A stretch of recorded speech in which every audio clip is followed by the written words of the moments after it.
Record, please. I'm Jeff Hughes, Commissioner of the North Carolina Utilities Commission, and with me this afternoon are Chair Charlotte Mitchell, Commissioners Kimberly W. Duffley, Floyd B. McKissick, Bill Brawley, and Tommy Tucker. In compliance with the requirements of the State Government Ethics Act, I remind all members of the Commission of their responsibility to avoid conflicts of interest, and I inquire whether any member of the Commission has a conflict of interest with respect to this matter before us. Let the record reflect that I have no such conflict and that my fellow commissioners have not identified any such conflict. This technical conference is being held in dockets numbers E-2 sub 931, which is titled Application by Carolina Power and Water Doing Business as Project Progress Energy Carolinas for approval of demand-side management and energy efficiency cost recovery rider pursuant to General Statute 62-133.9 and Commission Rule R8-69. Also, docket E-7, sub 1032, application by Duke Energy Carolinas for approval of new cost recovery mechanism and portfolio of demand-side management and energy efficiency programs. And docket E-100, sub 179, Duke Energy Progress and Duke Energy Carolinas 2022 Biennial Integrated Resource Plans and Carbon Plan. On October 20th, 2020, in docket numbers E2 sub 931 and E7 sub 1032, the Commission issued the order approving revisions to the demand-side management and energy efficiency cost recovery mechanisms, which approve the current version of the demand-side management, which I will refer to as DSM, and energy efficiency, which I will refer to as EE, cost recovery and incentive mechanisms, referred to as Duke's or the company's mechanisms. The Commission directed the public staff to initiate a comprehensive review of the mechanisms no later than May 1st, 2024. On May 16th, 2022, Duke filed its proposed carbon plan in docket E-100 sub 179, which included a request that the Commission adopt measures that Duke stated would enable it to implement new EE and DSM programs more quickly and would broaden the potential reach and therefore the energy savings of its EE and DSM programs.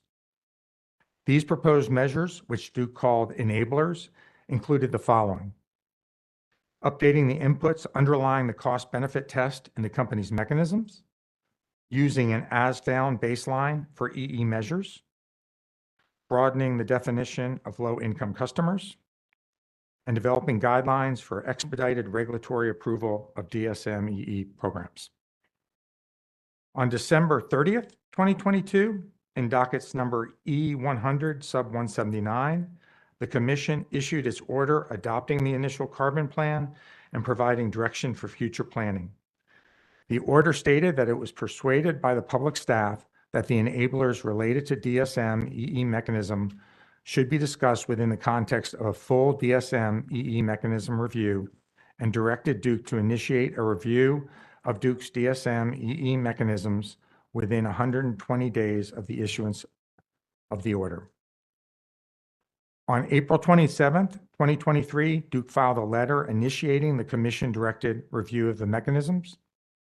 On May 11th, 2023, the public staff filed a statement of position, and on September 7th, 2023, the public staff filed a motion for procedural relief, both seeking clarification from the Commission about the scope of the mechanism's review, specifically whether it was limited to the enablers or whether Commission sought a comprehensive review. On September 14th, 2023, Duke filed a response in support of public staff's motion and request for further relief. On September 15th, 2023, SIGFUR filed a response to public staff's motion and request for further relief. On September 20th, 2023, Duke filed supplemental response in support of public staff's motion and request for further relief. On September 26th, 2023, public staff filed a letter in response to Duke's supplemental response. On September 27th, 2023, the Commission granted public staff's motion for procedural relief clarifying that the review of the mechanisms should be comprehensive, including all of the issues the public staff had identified, and scheduled a technical conference for Monday, December 18th, 2023, starting at 1 o'clock. On December 6, 2023, the Commission issued its order notifying the parties that the Commission had arranged with the Lawrence Berkeley National Laboratory under a Department of Energy funded program to provide the Commission with a presentation by their contractor, the Regulatory Assistance Project. On December 12, 2023, Duke, the public staff, the North Carolina Attorney General's Office, CIGFER, the Carolina Utilities Customers Association, the Southern Environmental Law Center, and Walmart Incorporated filed jointly prepared pre-filed materials. On December 14th, 2023, the presentation materials of the Regulatory Assistance Project and CIGFER were each filed in the docket, which brings us to today. The purpose of this technical conference is for the parties to provide information through oral presentations on the existing mechanisms and the work of the DSM EE mechanism review stakeholder process. The Commission understands that the parties are still engaged in the stakeholder process and that comments on revising the mechanism are not yet due. The Commission does not expect the parties to have developed their substantive positions at this juncture. The Commission will have the opportunity to ask questions of the presenters, but the parties will not be given an opportunity to question one another or Mr. Enterline, the Regulatory Assistance Project presenter. The technical conference this afternoon is being transcribed, and the transcript will be filed in the docket as soon as it is available. The parties have provided a proposed agenda for this technical conference, and we will follow that agenda. Before we begin, I would like the parties to identify themselves for the purpose of the record.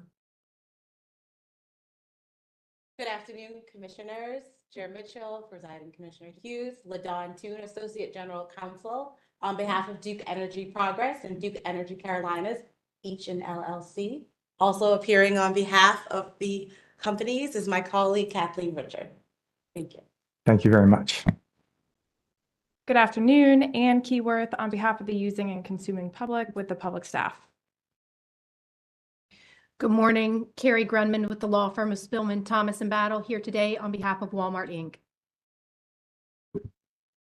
Good afternoon, David Neal with the Southern Environmental Law Center, appearing today on behalf of the Southern Alliance for Clean Energy, the Natural Resources Defense Council, the Sierra Club, and the South Carolina Coastal Conservation League. Good afternoon, Christina Kress with the law firm of Bailey & Dixon, appearing on behalf of CIGFER 2 and CIGFER 3 this afternoon. Thank you. Good afternoon, Marcus Trathan of the law firm of Brooks Pierce in Raleigh, appearing on behalf of CUCA. Good afternoon, Justin Smolowski, appearing on behalf of the North Carolina Sustainable Energy Association. Good afternoon, Derek Merks, appearing on behalf of the North Carolina Attorney General's Office. With me is Carolyn Long. Okay, well, I will now turn the conference over to Duke as the first presenter to provide its presentation. Thank you, Commissioner Hughes. Call Mr. Lon Hubert as well as Mr. Tim Duff. Careful. To our subject matter experts, I prepared a joint presentation for the commission, and you have some materials already sitting in front of you. I'll start in the opposite order. Tab 4 contains the pre-filed materials that the parties worked on, submitted on December 12th. And then there is a glossary for reference that is intended to complement the presentation today, as well as an example in tab 3 of R868 with Mr. Duff to speak to the second portion of today's presentation. And with that, I will turn it over to the panelists to introduce themselves. Great.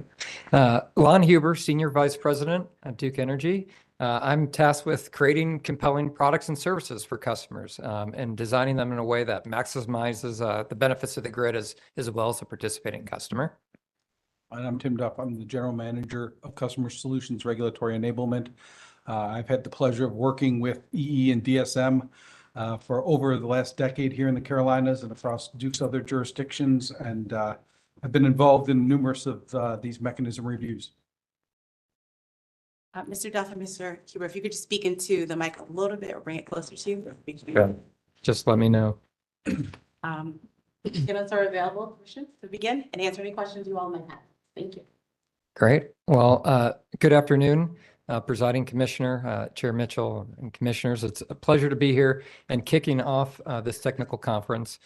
Before diving into the content, I wanted to just provide a little bit of a roadmap of what we're going to cover today. It'll dovetail nicely with the jointly written filings submitted December 12th. But feel free to ask questions, any clarification. There's a lot of acronyms. With EE, energy efficiency, DSM is demand side management, which focuses more on peak demand reduction.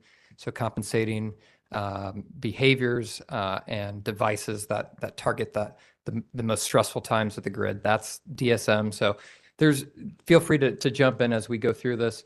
But my task is really to cover some of the trends that are impacting the customer offerings out there, and then hit on the company's track record of success, and then a high-level overview of the regulatory framework that we have, which we affectionately call the mechanism. So you'll be hearing mechanism a lot through this. Then I'll turn it over to my colleague, Mr. Duff, who will dive into the history of that mechanism. And it's a long one. It spans multiple legislatures, commissions. It's had a lot of investment from everybody in this room, stakeholders, the company, and the like, to build what we have today. So there's a whole history behind that. I think that'll be fascinating. And then the individual components, how they interact, how they work together, and then an overview of the stakeholder process and really what got us here in the first place. The genesis of all this, which was Duke working with stakeholders to try to figure out what are ways to enable more energy efficiency, more demand side management. And that process culminated in the carbon plan, where the company filed some enablers and eventually led to this docket. So that Mr. Duff will cover some of the origin of why we're here today and what we're focusing on. And then I think we'll hand it off to public staff, and then they'll take it from there. So to dive in, it's really no secret that our programs are very popular with customers, and we've had a lot of success in driving adoption of energy efficiency and DSM. In fact, since 2009, we've been able to drive the equivalent of 3.4 gigawatts of energy, of solar energy within our EE program. So that's trying to put it, on a basis to compare. So significant amounts of energy efficiency. And then in terms of peak demand reduction, since 2009, we've gone just over 4 gigawatts. So huge amount of capacity as well. And you can think that's like 100 megawatt CTs, and they're not exactly the same, but that's the best way to sort of think about it. So substantial amounts of program adoption out there, but a little bit of a victim of our own success in the sense that a lot of the low-hanging fruit has been taken with these programs. We're starting to see saturation for certain technologies. And so we have to continue to think creatively. How do we offer new products and services? How do we knock down certain barriers for customers? And then at the same time, we have the federal government that moves the goalpost a bit by setting baselines for certain, say, appliances. And so every time a baseline is ratcheted up, it's harder and harder to get that incremental amount of savings to the next level of efficiency for a particular measure or appliance. So we have that to contend with.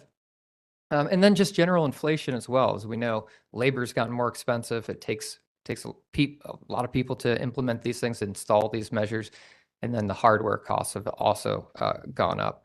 And then we know customer preferences aren't static as well. So we have to continue to stay ahead of that, meet customers where they are, think about how they want to be engaged, what type of technologies they're interested in adopting. It could be battery storage, it could be smart thermostats, making sure that we have programs to leverage natural customer trends out there. And so the framework that we have today is responsive. It's adaptive to those changes.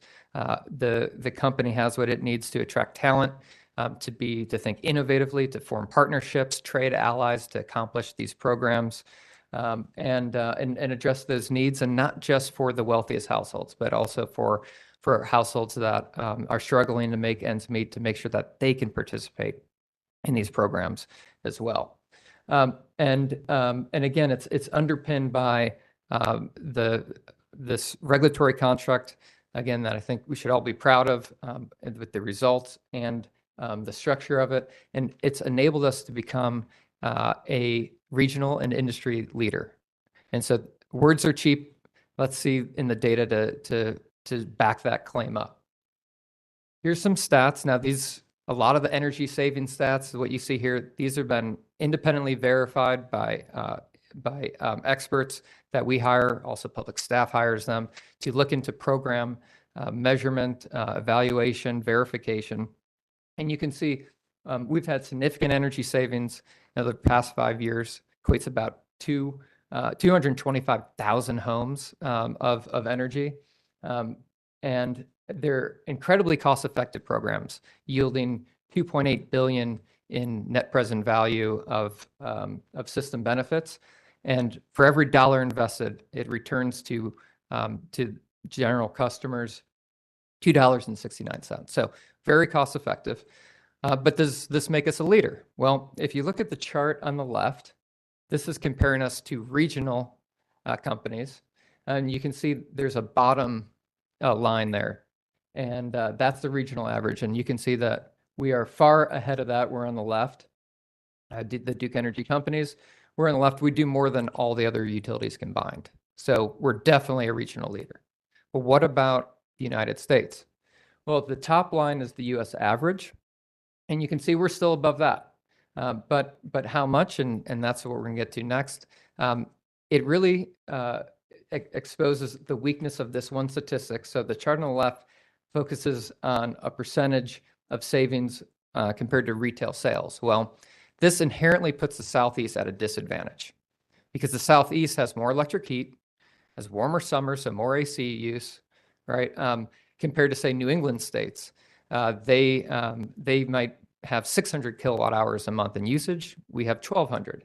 So if you have a measure that saves, say, 100 kilowatt hours, and you deploy that measure in the Southeast versus New England, they are going to have a much higher percentage of savings than the Southeast, even though it's the same measure. So a more accurate look at this, and this is from the EIA, is savings per residential customer. And you can see here that when Duke Energy is compared to the top ranked utilities for energy efficiency, we're third and fourth in the country.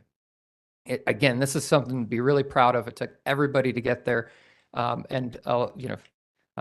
the work with commission staff, I think since in the past 3 years, Duke has filed 18 different new offerings. Some are pilots, some are new programs or sort of leading edge things. Filings take people's time, it takes bandwidth, and we appreciate public staff, commission staff, and commissioners and looking at those and giving those proper attention and fast approval to keep ahead of these trends. And so third and fourth in the country, again, shows the power of these programs and how much we're able to accomplish. Now, we're also somewhat conservative in what we count towards energy efficiency. So different states count different things. For instance, Texas counts rooftop solar behind the meter as energy efficiency. So there's things that other states count that we don't. That's important to note in these statistics.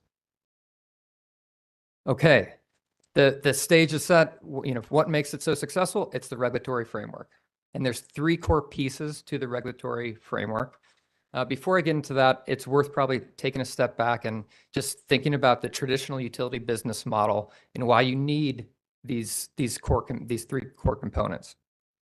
The traditional utility business model is one where we raise capital to build infrastructure to power our communities. We have to allow investors a return on that capital. And we get to that level by looking at how much we sell and then backtracking into how much we need to recover. So it's based on the volume sales typically. And so if all of a sudden new technologies come along, energy efficiency, DSM technologies mature, that cuts into those volumes. And so when you think about it like a simple analogy, and this is overly simple, but if you've got a lemonade stand and you've got $20 of fixed costs that you got to recover, and you know you sell 10 cups, well, you've got to charge $2 for each cup. Well, all of a sudden these technologies come around and you're only selling 8 cups. You've got a shortfall, right? And so the first piece of this three-legged stool, the net lost revenue recovery, that is there to help replenish that gap between 8 and 10 in that analogy.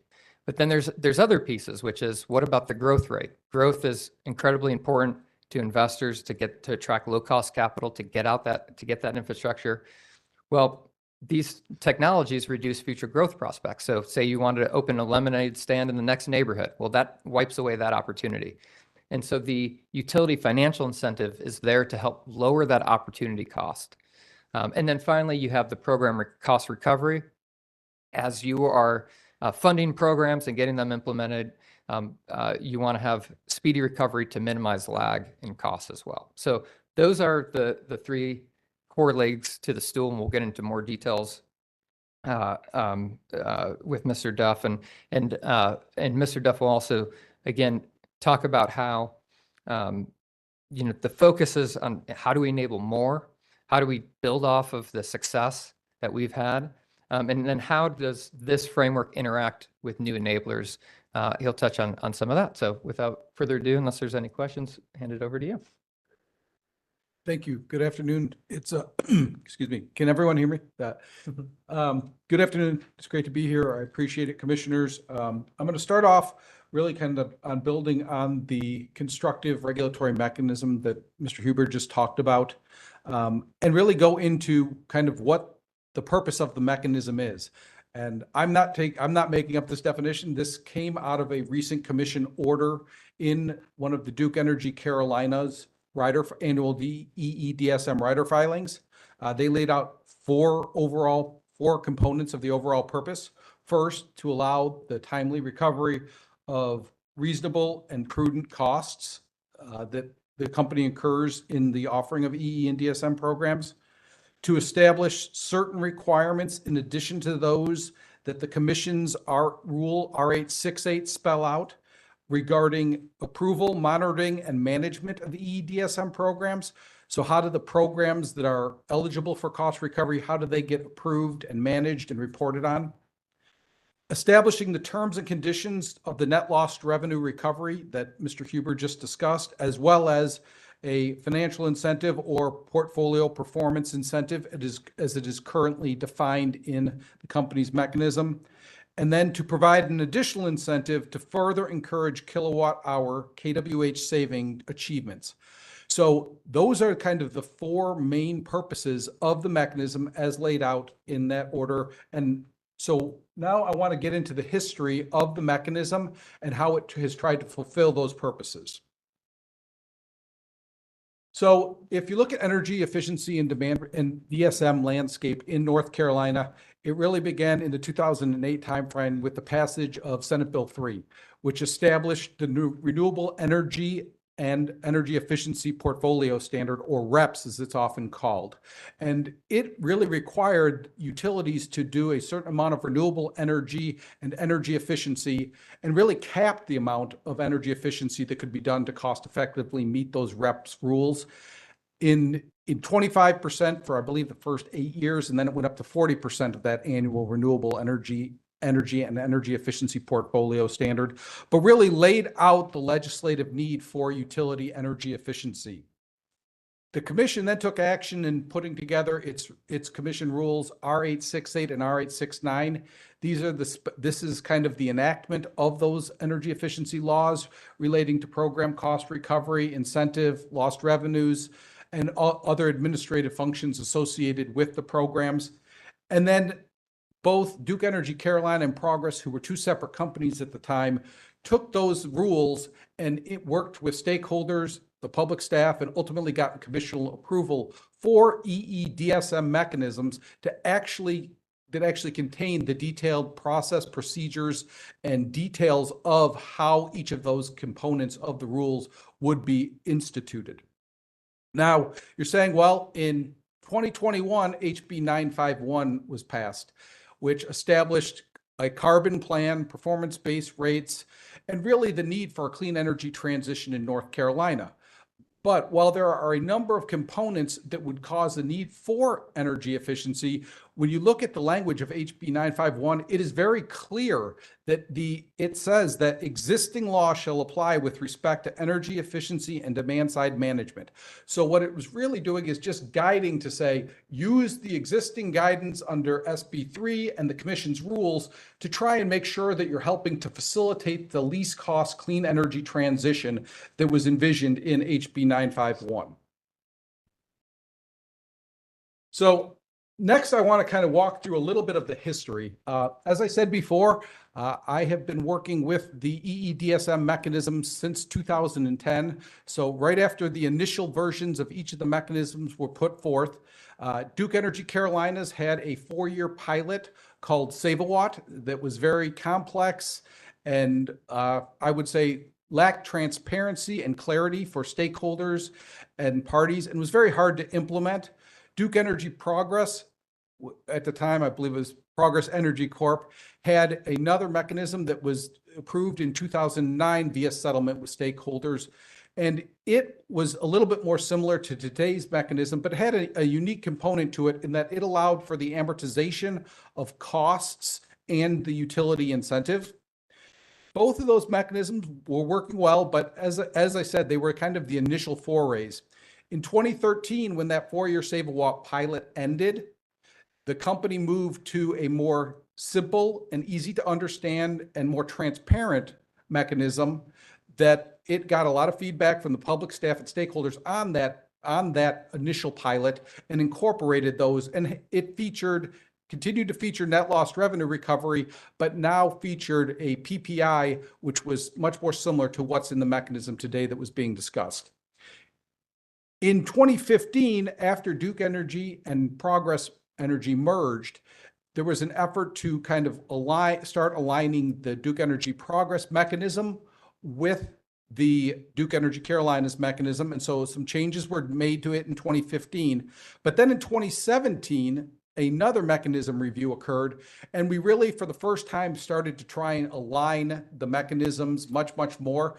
Obviously, there are certain fundamental components like an amortization versus non-amortization approach that created issues that couldn't be resolved and completely reconciled.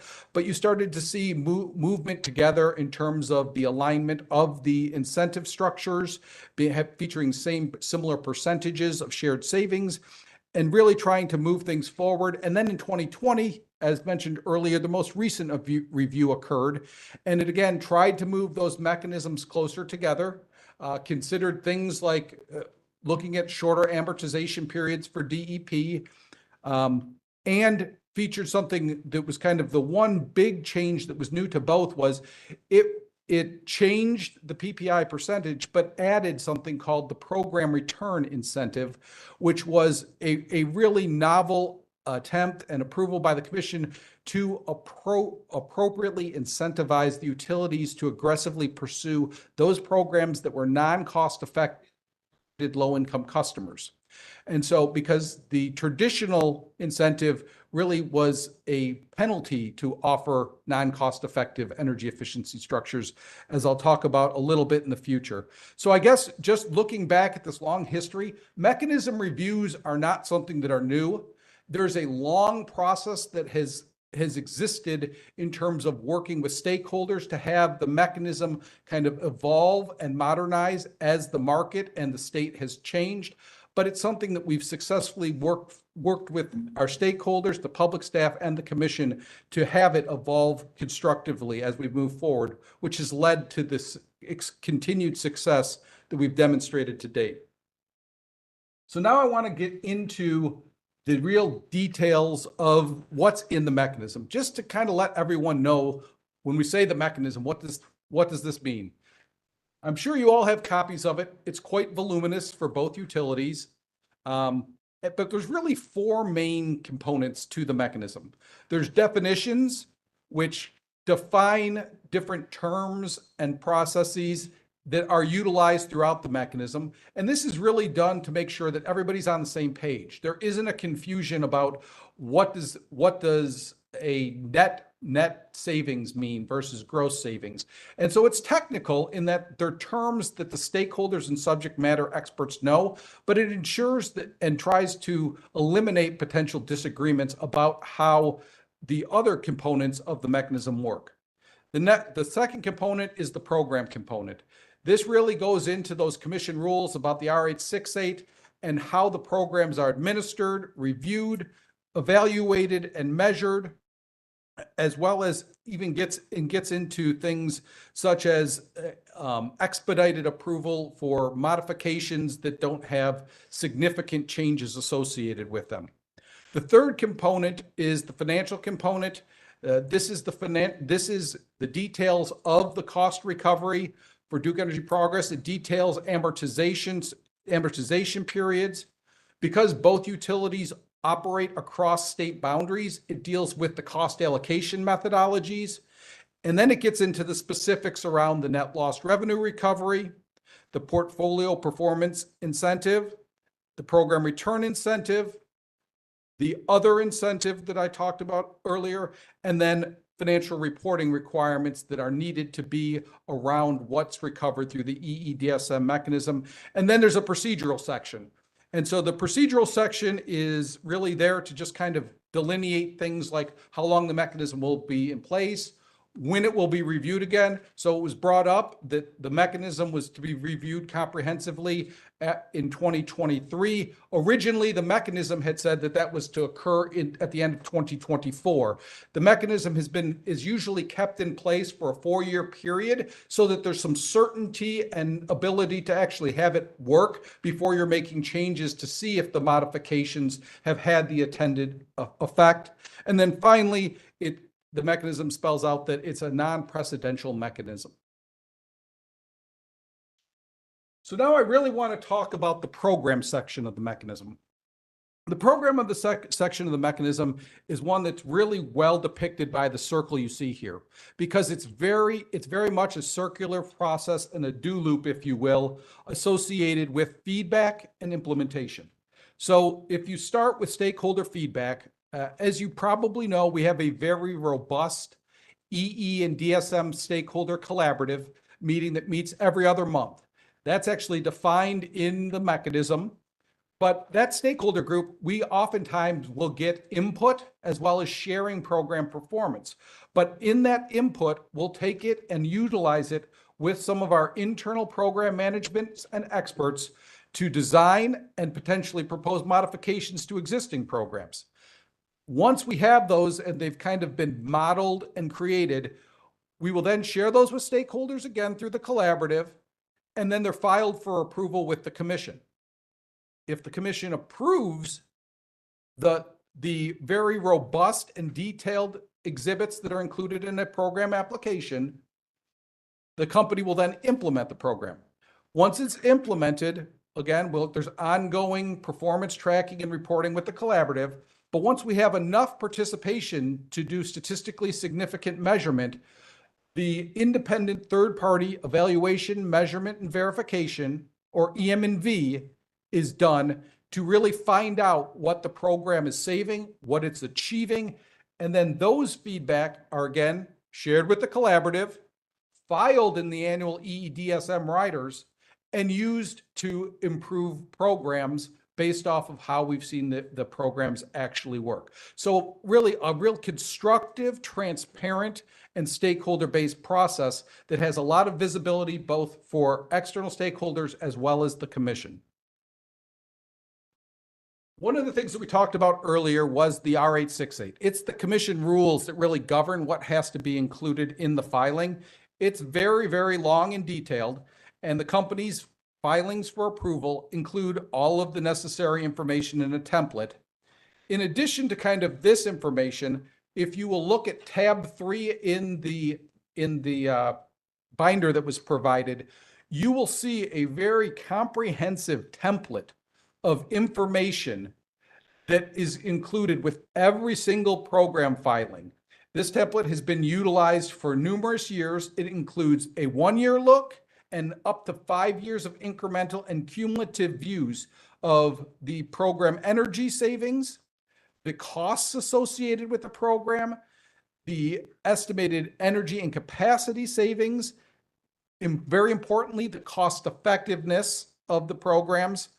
And then we also will regularly give initial EM&V plans to let stakeholders in the commission know how the measurement and verification will occur so that we are complying with the commission's rules and they understand the validity of the savings and the process. Which piggybacks very well into the next area I wanted to touch on, which is cost effectiveness.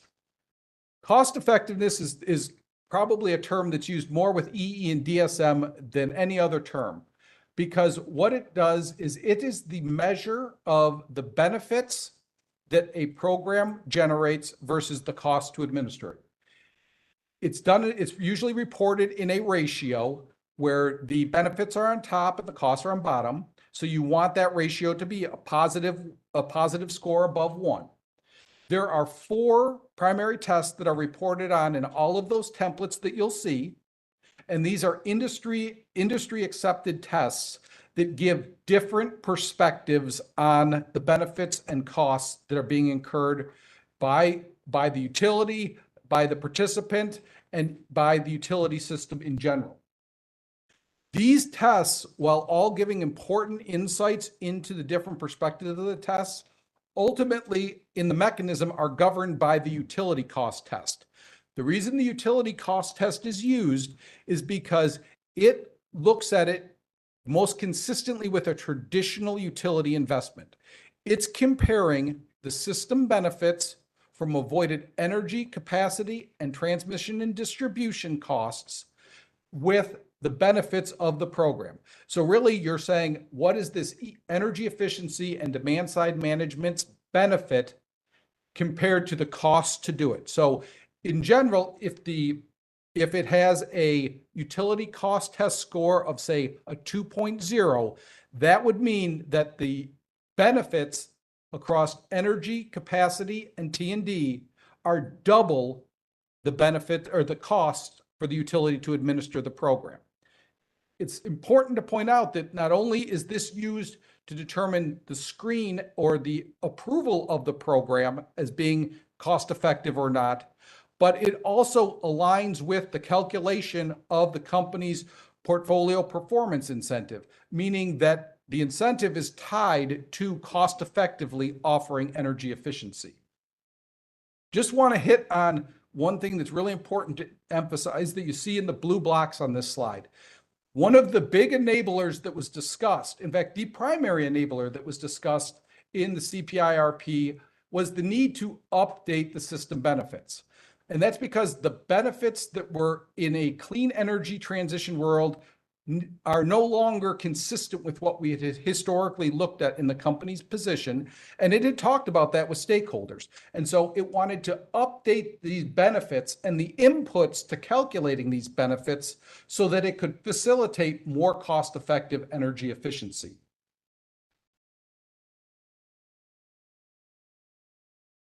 So next I want to that talks about how the benefits are derived. But I want to give a level of confidence that Mr. Huber talked about with respect to the savings that are used to determine those benefits. The savings that the utility uses are all based off of evaluation, measurement, and verification. And this is done for every program by an independent third party that's hired by the company to go out and use industry accepted practices that they're called the Uniform Methods Protocol that were put out by the Department of Energy. These protocols have industry best practices that are really tailored to specific programs and measures so that there is an agreement on how the appropriate way to measure them is. These processes are used, and they use things like primary research, secondary research, surveys, metering, statistical studies, bill analysis, and in some cases even usage loggers that are put in customers' homes. Now, All of this is then done to yield a savings number that is measured and verified versus either a number that's currently achieved in the market and may be out of date, or a number that was based off of an initial engineering estimate before we had participation. But the robust process is then, as I mentioned before, shared with the collaborative. It's filed with the commission, and even at another level of competence, the public staff hires their own independent third-party evaluator to review the results of the independent third parties that are used by the company to determine if they agree with the approach that was used. So it's yet another level of validation in the savings. So when Mr. Huber is talking about all of these achievements, we have a great deal of confidence in the rigor that's put in to determine the actual level of savings that's being claimed credit and is having cost recovery associated with it. Which piggies back great into kind of a little bit more of a backwards track to what Mr. Huber had talked about with respect to the constructive mechanism, and really going into kind of those three legs and how they're dealt with in the mechanism. So the mechanism just specifies what costs are eligible for cost recovery: capital costs, including the cost of capital depreciation, administrative costs, other implementation. And when I say implementation, that could be the actual physical installation of a measure, such as insulation. It can be, and then you have things like advertising, customer awareness, anything that's necessary to get the customer to participate and undertake the energy efficiency program. The largest category cost that the company incurs and seeks cost recovery for is the customer incentive and payment or rebates. This is the financial consideration, or in some cases, physical assets that are given in consideration to get customers to become more energy efficient. It could be historically, it could have been a high efficiency LED, or it could be a financial incentive associated with installing a high efficiency air conditioner.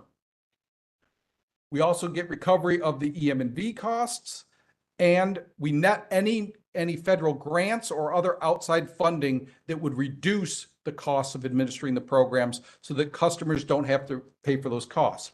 But I want to make sure that out of all those costs that are included, when I talk about the incentives, over 60% of the total cost that the company seeks to recover associated with its DSM programs comes in the form of that customer incentive.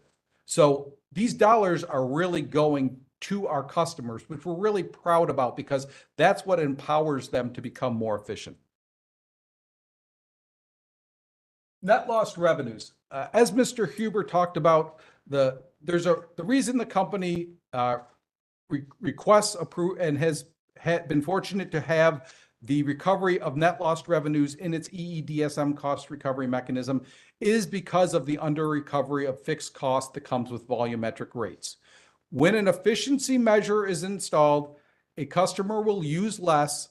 And while there is a variable piece that the utility system will not incur, which is those savings are passed on to all customers, there is that fixed piece, which the volumetric charge will cause the utility to under recover. Net lost revenues is just designed to give us that fixed cost piece and make us whole so we don't have a financial disincentive associated with offering energy efficiency. One of the unique things about North Carolina is the term net lost revenue. Most states have a lost revenue adjustment mechanism. The commission's rules spelled out that the company was entitled to net lost revenues, which meant we needed to credit back or acknowledge that there are things that the company does that could cause an increase in sales, which would then cause you to not lose as many of your recovery of fixed costs. So the company worked with stakeholders to figure out exactly what the commission's rules meant. And this is a great example of how the mechanism has evolved and how stakeholders have helped the mechanism to evolve. The commission's rules just spelled out net lost revenues and found revenues. And when I say found revenue, that's a revenue that, again, It's an action the company took that increases volumetric sales outside of EE and DSM. It worked for a great deal of time to come up with this decision tree into what activities would be counted as a found revenue. This has actually been included in commission approval for inclusion in the DEC rider, and it is now an exhibit in both of the mechanisms moving forward. So it was a vague area that was molded and modified to accommodate what stakeholders felt the commission's rules were trying to tell it to do, and it created a process to do so that the commission ultimately approved and has avoided any future disagreements about found revenues and the calculation of net lost revenues. One of the other things that you saw on Mr. Huber's slide at the beginning was the breaking down of net lost revenues or decoupling. And revenue decoupling is another way that eliminates that volumetric tie. However, with the passage of HB 951 and the creation of revenue decoupling as a part of a performance-based rate making, and the recent approval of DEP and DEC's rate cases, you saw the establishment of a residential decoupling rider. This rider basically ensures that the company is going to recover its allowed or expected revenue per customer. However, the company has proposed, in order to maintain transparency around exactly what the true cost of these measured and verified energy efficiency savings are with respect to net lost revenues, that it will continue to recover those residential net lost revenues through its EEDSM rider filing. However, as you'll see in the example on the other side of this slide, it will credit back dollar for dollar those net lost revenues that it's collecting through its annual EEDSM rider. So in the example on the slide, you'll see, well, the company was targeting to collect $150 and it ended up collecting $100. You would say that it saw a decrease in what it should be collecting by $50, an under collection of $50. However, because the company has collected the net lost revenues through the annual EEDSM rider, it would then credit that back so that the net decoupling under collection is only $35. This creates a great deal of transparency and clarity on the costs of residential net lost revenues, and 100% eliminates the need or concern associated with any double recovery of net lost revenues. And the company feels like this is a great way to really demonstrate how strong the mechanism is working, because we've been able to make a proposal to adjust a new rider and still utilize all the transparency and verification that's in the annual EEDSM rider, so people understand what the true net lost revenues associated with residential customers is moving forward. And finally, I'd like to go back to the incentives, the utility incentives that Mr. Huber referenced earlier. And I talked about it in cost effectiveness, but this slide is designed to really just kind of simplify the portfolio performance incentive.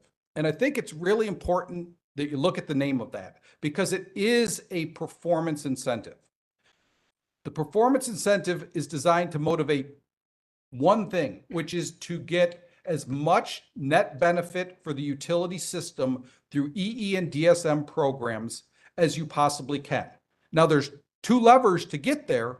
Both align exceedingly well the company's interests and its customers' interests, because that net benefit is shared with 89.4% going to customers and 10.6% going to the utility as in the form of its PPI. But the two things that it motivates you to do as a utility are to get as many KW and KWH savings as possible through your program, and two, to do it as cost effectively possible, because those are the two levers to maximize the net benefit, which maximizes customer benefit and it maximizes the utility financial incentive. So as well as the PPI worked, we did create the PRI, which I'm going to touch on just again real briefly, because I think it's a real example of the leadership that the commission and our stakeholders have taken, stakeholders in working to develop it, but the commission improving it. Low income energy efficiency programs, because generally there's no out-of-pocket cost for customers and the company's programs take on all the financial burden. Generally, they have a negative net benefit, meaning the costs are greater than the utility system benefits. Well, if you're trying to maximize net benefit, having a negative program will actually penalize the utility for offering a low-income program. So we developed an incentive structure that doesn't look at the net benefit for low income. It only looks at the benefit side and gets 10.6% of the benefit. It's important you think about that though, because it's a ratio, what that means is essentially the benefit is less than the cost. So your 10.6% is being applied to the smaller number, not the large number in the equation.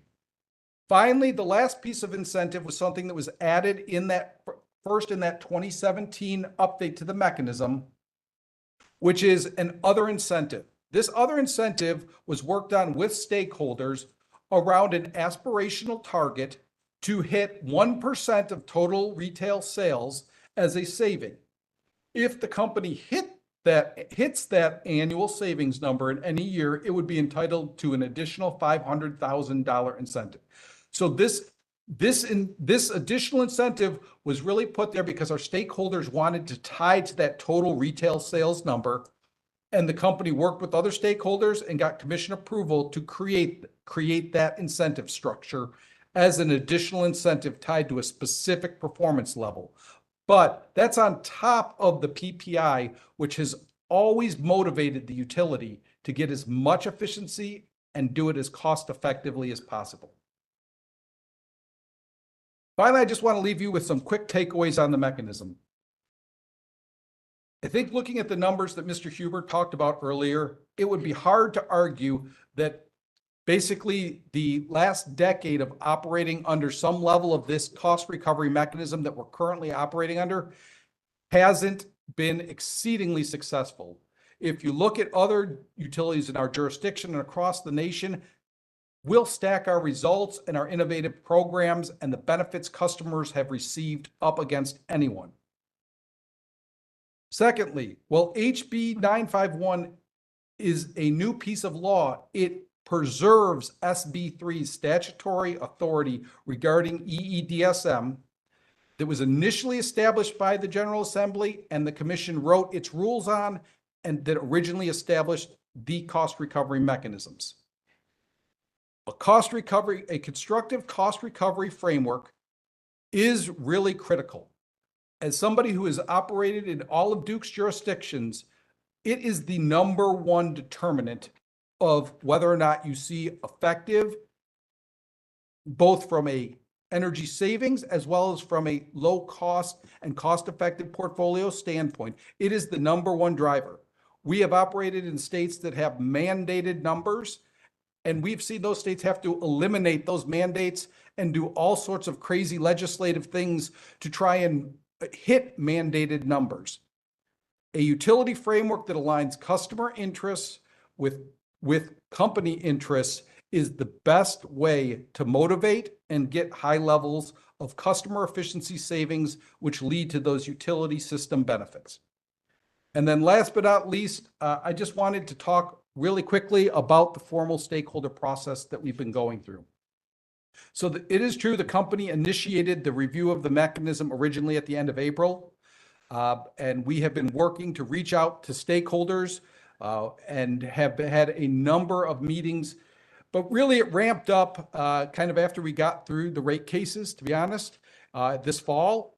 And we have had a very, very deliberate and packed schedule where we're meeting almost every week, but no less than every other week, to go through specific components of the mechanism. And what I can say is that we have found a lot of consensus on modifications to the mechanism. We have been able to reach agreement on verbiage related to 3 of the 4 enablers that were identified. And the company continues to want to work with stakeholders until the comment period in its end desire to get a somewhat of a consensus mechanism filed in lieu of comments, because we think that there's that much alignment with the majority of stakeholders on the mechanism. And the last thing I want to touch on is we think it's important to move this along as quickly as possible, because if the mechanism is not approved and then appropriately treated in future reconciliations, we can't initiate the enablers out until 2026 at the soonest. And we want to get these enablers out there because they are so necessary to achieve the long-term modeling assumptions that are in the CPIRP. That's all I have. Thank you. Thank you very much. Let's turn to the commission and see if anyone has questions. Chair Mitchell?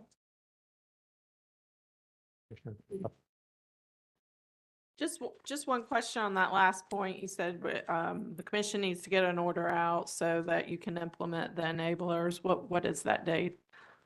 Well, so the company originally laid out that if the new mechanism can get approved, hopefully by late second quarter, we would be able to do the modeling around what the rates would be. Because of the schedule of the annual rider filings, the projected piece for 2025 will be made in late February for DEC and in June for DEP. So we know that we can't get the new mechanism approved in time for those projections, which is why when we asked for additional relief and received support from other stakeholders we asked for a one-time reconciliation. Ordinarily in the true-up and reconciliation component of the rider, we don't update the system benefits from what was in the projection, but we can't increase costs associated with higher incentives without recognizing the benefits at the same time. So we felt like if we can get an order by the end of the second quarter, we can model what the projected impact of the mechanism changes would be, which are necessary to communicate for DEC customers by October, so they understand what the rate that would be effective would be, not the rate that was projected. Because our DEC customers have the ability to opt out in the November-December timeframe. So we would want to be able to give them an estimate of what the rate would be after the new mechanism changes went in. And then we'd be able to have all of the mechanism changes be effective in 2025. And that's one of the things we're working on stakeholders on, is that reconciliation process as a component of the mechanism. Okay, thank you. And then one more question in this, under tab 3. Yep. On the second page, I thought I heard you say that all of the tests were on the spreadsheets, and I don't see the PCT test. And can you explain, remind me why that's not here? So the PCT is the participant cost test. Right. So it is. I understand that a lot of those don't, but 10 and 11 might. Because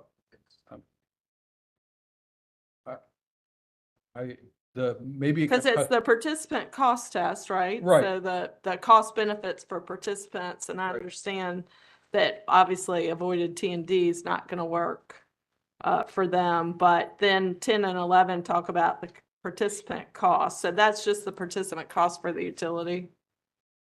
I'm sorry, I'm not sure which page of these. Are you looking at the cost effectiveness table? I'm on the second page. Yeah. Maybe I'm answering my own question, but what page were you saying that you analyze all 4 tests? So all 4 test results, the benefits and the costs are shown. I'm sorry. The participant is probably the PCT. Yes. Yeah. Thank you. Yeah. Sorry about the confusion on that. all me. Thank you. Commissioner McKissick? Just one or two questions. First, you indicated that, I'm glad to see all the stakeholder meetings, and it sounds like they're going well. You indicated that you thought there was consensus on 3 of the 4 enablers. Is that right? Yes, I think we haven't gotten final legal approval, but we have drafted language associated with the accelerated approval of pilots for EEDSM, the as-found section, as well as dealt with the broadening of the definition for low income. We're still working on the system benefits update, which obviously is a large piece, an important piece. But those 3, we feel like we have a consensus on the language in the modified mechanism, yes. And on the one that you haven't quite reached consensus yet, does it look like that's promising based upon the dialogue that's taking place among stakeholders, or are you not at liberty to say? I will say we're having a lot of active dialogue.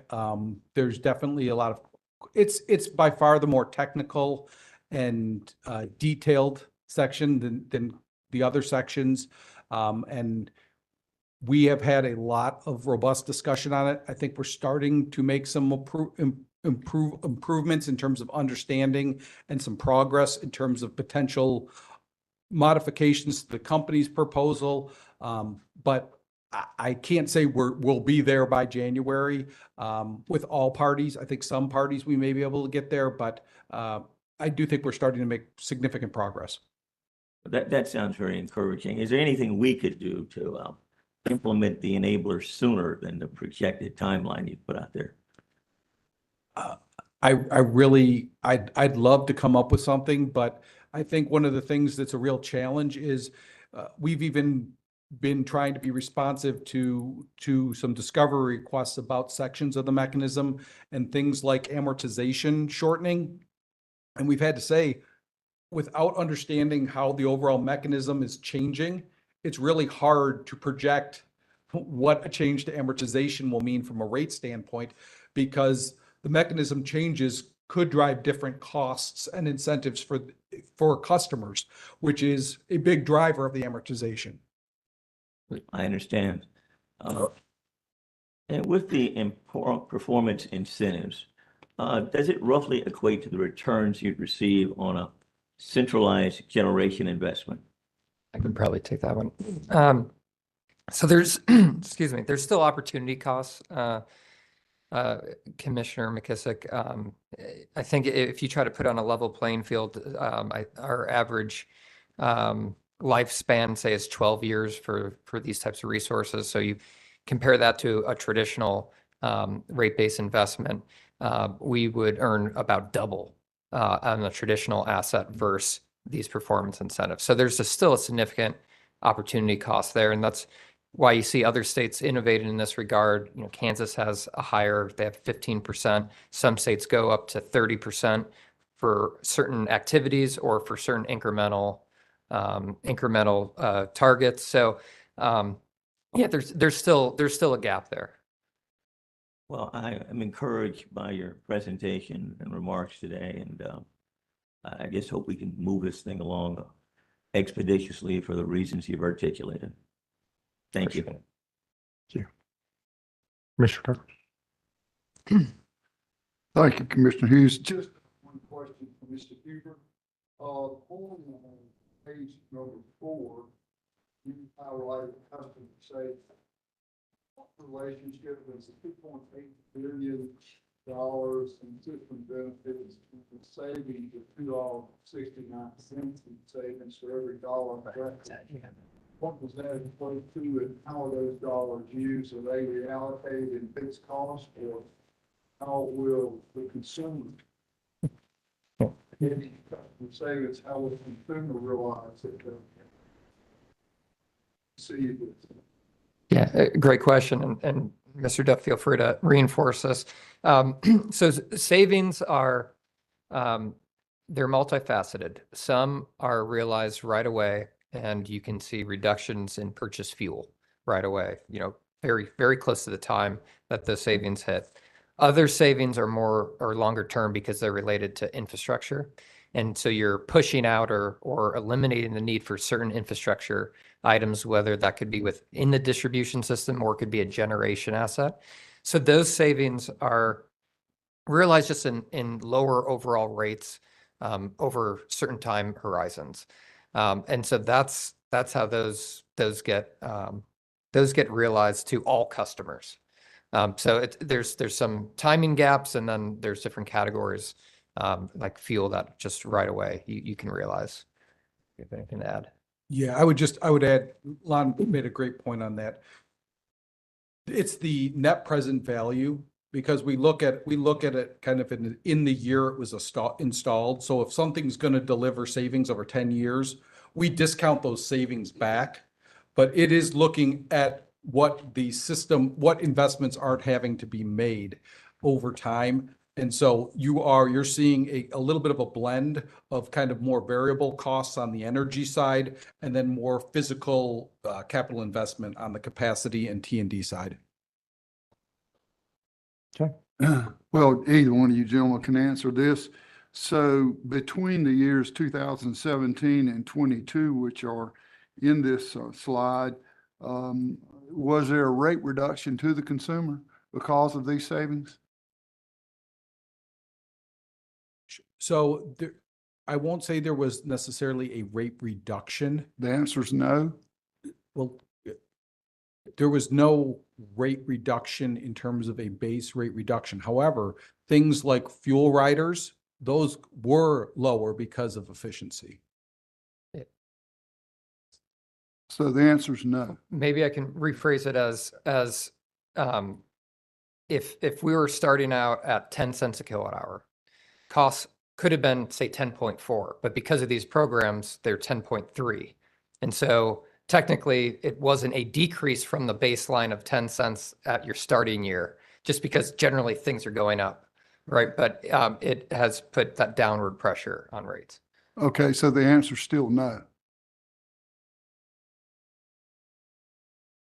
The consumer did not receive a rate reduction. Other costs maybe, but no, they did not receive a rate reduction. Since you invested, what, 2.8 billion and got $2.69 in dollar savings, I don't know how you compute that, but I'm just asking. If you do the multiplier on that, that's big money. No rate reduction, the reduction in fuel cost, the allocation of fixed costs, et cetera, I guess, that you guys have, there would not be a rate reduction passed along to the consumer. There was no direct rate reduction. That's correct. Thank you, sir. Thank you. I just have a couple of quick questions. So presumably the incentives, which you said are the largest cost item that you all incur, the consumer customer incentives, how do they interplay with non-utility funded incentives like the IRA? Is that being analyzed in the review mechanism? So in other words, presumably an incentive was set so that it would encourage a customer to do something they wouldn't otherwise do. Now with the federal incentives, in many cases, customers will be incentivized much more. So do you expect the number of customers that decide to move forward with different measures are going to increase quite a bit? Or from an economic standpoint, I'm just really curious, because customers are going to receive now a lot more incentive over the next 10 years for things like for tax incentives or rebates. The state's going to have its own appliance rebate program, if I understand correctly, from the IRA. So, yeah, Presiding Commissioner Hughes, how I would answer that is we have increased our energy efficiency forecast over the period of the IRA dollars, which is supposed to end in the 2032 period. That being said, there is still a lot of gray and uncertainty around how the states are actually going to implement them. We have been actively working with our state energy offices so that we can help customers participate in those programs as well as our programs. Our modeling assumption, we assumed that we would get about 60% of customers that ultimately would take the IRA to participate through utility programs. There's a modeling requirement and measurement and verification associated with those state programs in a lot of cases. And so we feel like we can be an intake for customers and make them aware of those programs that are out there at the state level. Because one of the things that you see is just because there are federal dollars that are thrown at states does not necessarily mean that they're spent, and it doesn't necessarily mean that they're delivering efficiency. So we're trying to tailor our programs to coordinate and cooperate with them so that we're maximizing the total dollars that state is being able to get its consumers, as well as trying to make sure that our programs are still driving them to participate if in fact the state incentives weren't enough to get them to participate. But the measurement and verification requirements for our programs will continue, and we'll be able to look at those savings. However, if a customer does not choose to participate in our programs, we're not going to be able to measure and understand the savings that a customer who installs a high efficiency heat pump is what they're going to get if they haven't participated in our program, because we're not including them in our measure and verification work. Okay, well, I think you answered the question right in the beginning about your projections moving forward are increased because of the inflow of funds. As far as the process of going through the review, could you just tell me a little bit more about any kind of quantitative analysis that's occurring with the review mechanism? Are you looking at different types of incentives and how they will impact riders moving forward? Just, it seems like there's a lot of math and formula and assumptions that go into calculating the riders, and is one of the processes of the review looking at impacts of different approaches, different types of incentives, different assumptions, and, does that make sense? Yeah, so what I would say is in terms of the incentive levels, well, we're really kind of waiting a little bit on understanding what the system benefits are, because if you will, is the currency to determine what type of incentives can be paid to customers. So once we get through that key enabler, I think then we'll start to be able to understand what can change with customer incentives and what that could do with overall participation and overall costs of the rider. But to date, we're still, as I said, that's one of the areas we're still having a lot of discussions around. Well, I did something I vowed I wouldn't do is confused customer incentives versus utility incentives. I vowed to always put the word customer incentive or utility incentive because it's so confusing. What I was referring to, and I didn't qualify this, is modeling different utility incentives, because that's what drives what the rider, how the rider is calculated. And from what I understand, I think we'll hear a little bit later about it from the public staff and others. There's just a lot of different formula options that go into incentive calculation, utility incentive calculations. And I just wonder, is that quantitative analysis being done where if a utility incentive was calculated based on this approach or this formula, the rider is going to end up being this, and the savings will be this, and the benefits will be this. But if we go in this option, it will look like that. So that kind of analysis is what I'm. Yeah. So first I would say that the utility financial incentive is the smallest component of the rider. So I don't think it's going to make as nearly the swing that you're talking about, regardless of the mechanism that's done out there from a percentage of the overall DSM rider.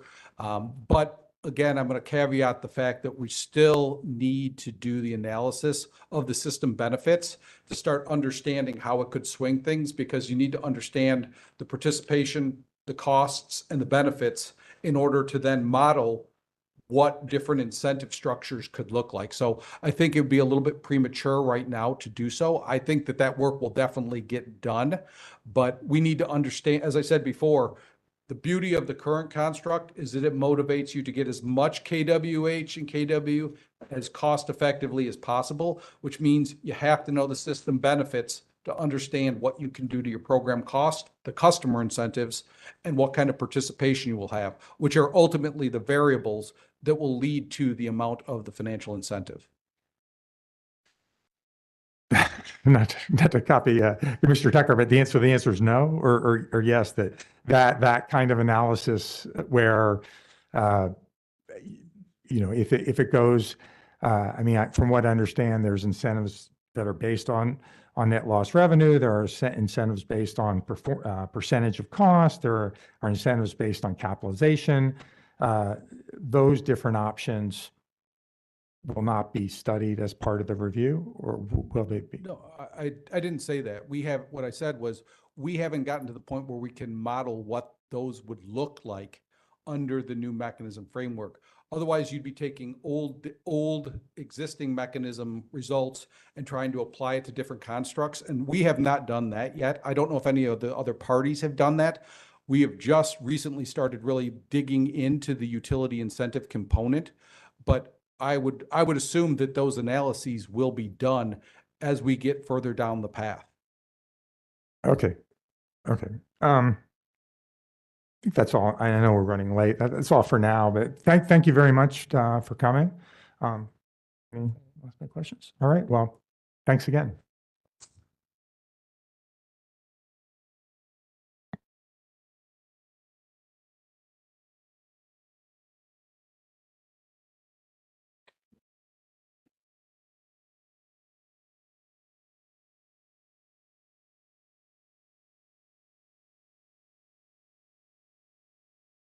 Presiding Commissioner Hughes, are you ready for the public staff to call its? Yes, I'm sorry. Next presentation. I'm sorry. The public staff calls David Williamson, Michelle Boswell, and Hemant Mehta.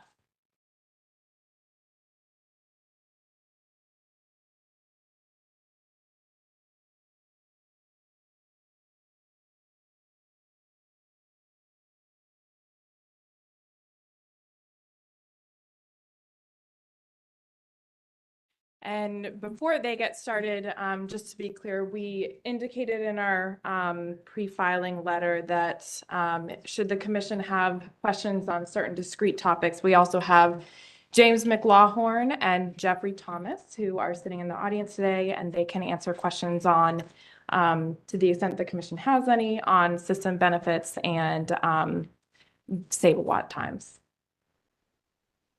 Okay. Thank you very much, gentlemen. Ms. Boswell. Thanks for having us here today. My name is David Williamson. We have Hemant Mehta and then Michelle Boswell, both with the accounting division, and I'm with the public staff's energy division. Figured I'd start with that, considering we didn't add a slide that kind of said our names. But assuming that this is, where should I point this? There we go. Got it. Okay. So the point of the presentation today is to give the commission an overview from the public staff's perspective, kind of the achievements that the rider and the EE mechanism have accumulated over the last few years, as well as a discussion of the changing landscape that we're seeing in the Carolinas, North Carolina, and then a relatively brief discussion on the objectives and the review that the public staff is having on this mechanism review, followed up with another brief discussion of the stakeholder engagement that's been going on over the course of the last few months. So the achievements to date, just to keep similar with what the company provided, we kind of kept the time frame from 2017 to 2022. And over this time, as of the most recent rider filings, Duke Energy Carolinas has about 14 different DSM and EE programs, 9 for residential, 5 for non-residential. And then Duke Energy Progress has about 17 programs approved, with 11 being residential and 6 being non-residential. And then for residential programs, they're essentially targeting any type of residential dwelling that could be possible. There's single-family homes, multifamily homes, low-income homes, and even new construction homes. And they're achieving those savings through the rebates and behavioral and educational, as well as load management type programs. And then for the non-res, there's more custom and prescriptive type rebates that are applied, as well as a little bit heavier focus on the load management type programs. So in this slide, this is just a list of all of those active programs for residential for both DEC and DEP, covering all of those topics that I just brought up. And then the same thing for the non-res for both DEC and DEP. And I do want to clarify that it does look like there are a lot more programs within DEC, but probably half of those programs are kind of rolled up into a portfolio program, the Smart Saver.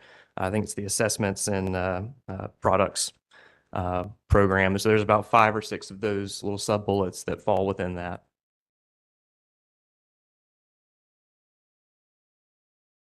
All right. So the company in their presentation provided a more higher up viewpoint of the savings that had been achieved over the last few years. What we put together here is a graphic more on a vintage year basis from 2017 to 2022. And this is the system annual kilowatt hour reductions. And so system meaning North Carolina and South Carolina achievements. And it's broken up into both residential and non-residential, blue being residential, orange being non, and then the gray bar is the combination of the two. And so as you can see, for system kilowatt hour reductions, pretty consistent. You can see more clearly around DEC, particularly in 2020, where COVID actually took effect, and you could see the reduction in savings that were achieved during that year because of the inability to go into the home and make those personal interactions.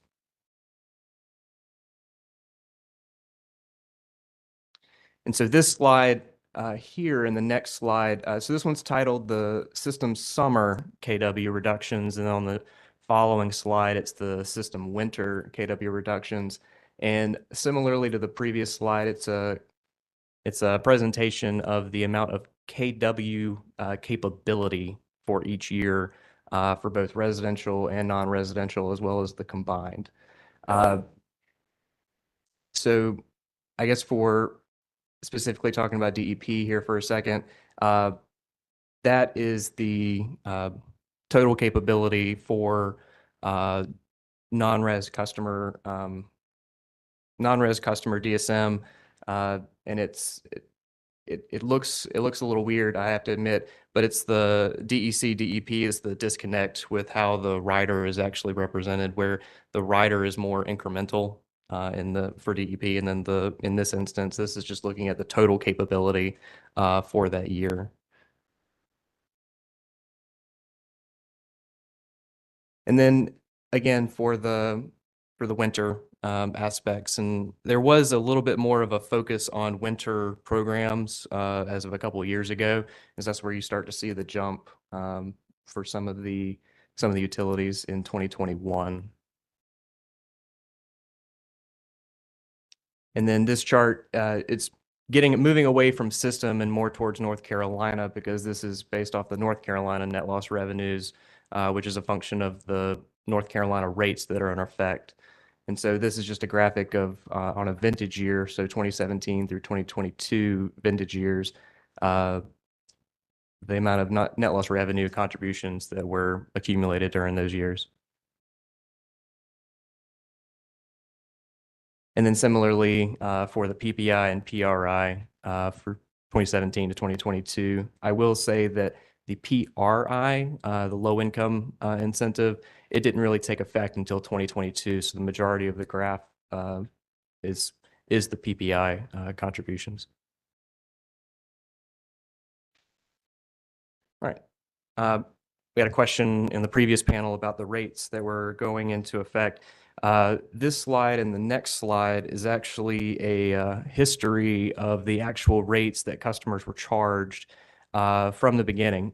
So as you can see, going all the way back to about 2010, 2011, all the way through 2024. So the most recently approved DEC rider. And in my little notes, I'm not sure if you can see the little bottom piece, but for the vintage 2024, it's a rate of 0.3775, which on an average residential bill, it's $3.78 per thousand kilowatt hours used. And so just for residential, and then similarly for Duke Energy Progress, fortunately, we don't have an order yet for the Duke Energy Progress case, but as proposed by the company, it's 0.629, which translates into $6.29 per thousand for Duke Energy Progress customers. All right. So the changing energy landscape here in North Carolina. So Senate Bill 3 was signed back in 2007, and that was some pretty landmark legislation here in North Carolina, where we generally moved away from acknowledging renewables and energy efficiency to actually wanting to encourage and promote the two here in North Carolina. And so Senate Bill 3 started this whole process, similar to how Duke is just characterized, and it's been working pretty well over the last 14 years or 15 years or so in order to make DSM and EE more available to customers. And then now here recently, we had House Bill 951 get passed, and this placed a new focus, in our opinions, on the energy landscape, where we're moving away from simply just encouraging and promoting renewables and efficiency to now we are trying to, or the law requires a plan to reduce carbon emissions through the least cost path. And so not only did 951 introduce some carbon reduction requirements, it also introduced some new performance-based rate making capabilities, as well as some decoupling, some residential revenue decoupling mechanisms. And so the energy landscape and how we deal with the structure of the utility space has become more intricate. And so the law that the objective of this whole process is trying to see, okay, the law has brought us to a new level of practice. And so some parts of this review is to try and see where that new level of practice could or should bring us to in this space.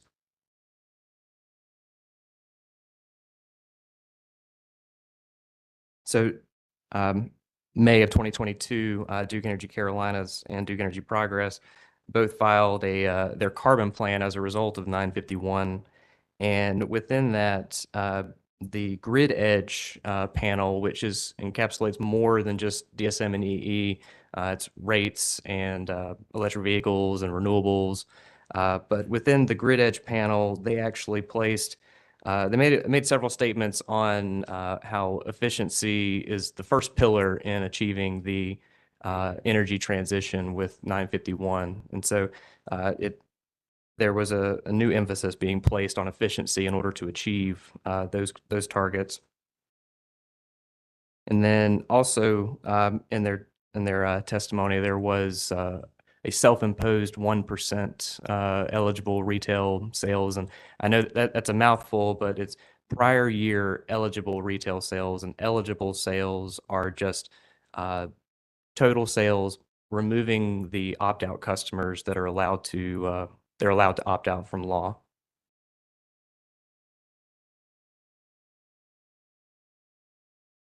And then shortly later that year, the commission put out their order agreeing with the 1% target, and additionally adding in a new a new aspirational goal of 1.5% as a modeling target. And so those 2 points are kind of feeding into the conversations that we're having today on with regards to the carbon plan. All right.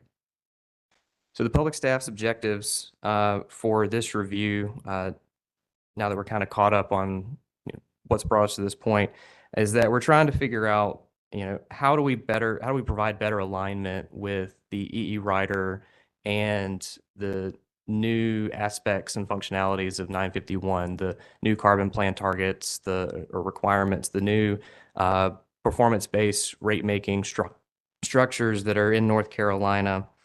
How do we streamline the rider calculation process? Because sometimes it can be a little challenging, doable, but challenging to calculate.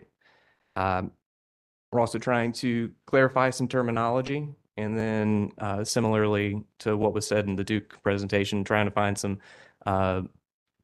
uniformity between the two as we start to see them become more and more of the same utility and potentially merge in the next few years. We know those conversations have been discussed. And then also discussions of the proposed enablers and how we actually can bring them into the conversation, and if it is worthwhile and reasonable to pursue those.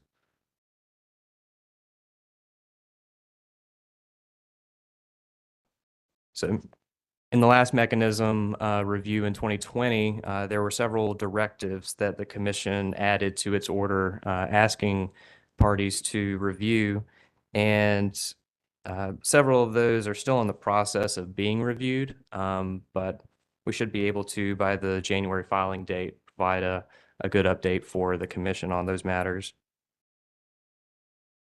Do you have anything for that?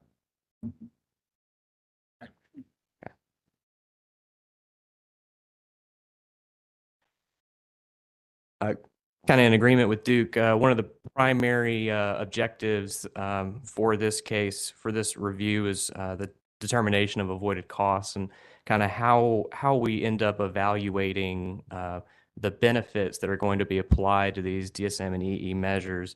And the big thing is that they're titled avoided costs because it's the amount of energy and capacity that is not needed to be produced from the company. And so the points in question is that we are currently deriving those rates from the avoided cost proceeding, but the proposal is to change that to the CPIRP proceeding.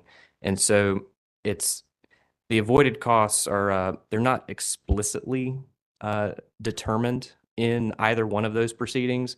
However, those proceedings are establishing the baseline for the assumptions and the inputs that would feed into how DSM and EE avoided costs would be determined. And so that's why it's so critical to characterize those that path appropriately.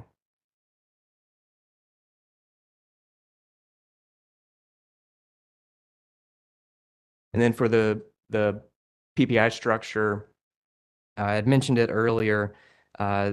We are still in the process of going through the PPI structure.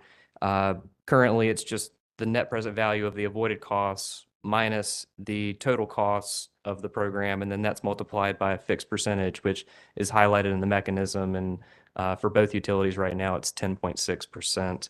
And for the part of the objective of this review is to try and figure out how and should it be kind of combined with the activities that are going on in other regulatory proceedings on trying to tie the performance to the carbon plan of 1% or 1.5%, and if that's reasonable or if we should pursue that.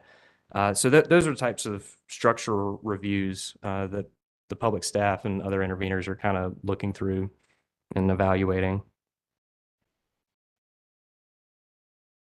Did you guys anything on that?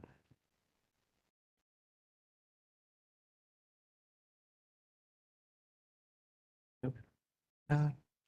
Sure. Okay. So net loss revenues. So this is not one of the proposed enablers that the company has put forward in their proposal. However, the public staff is looking into it specifically because of the impacts from the recent rate case decisions where revenue decoupling was introduced for the residential class.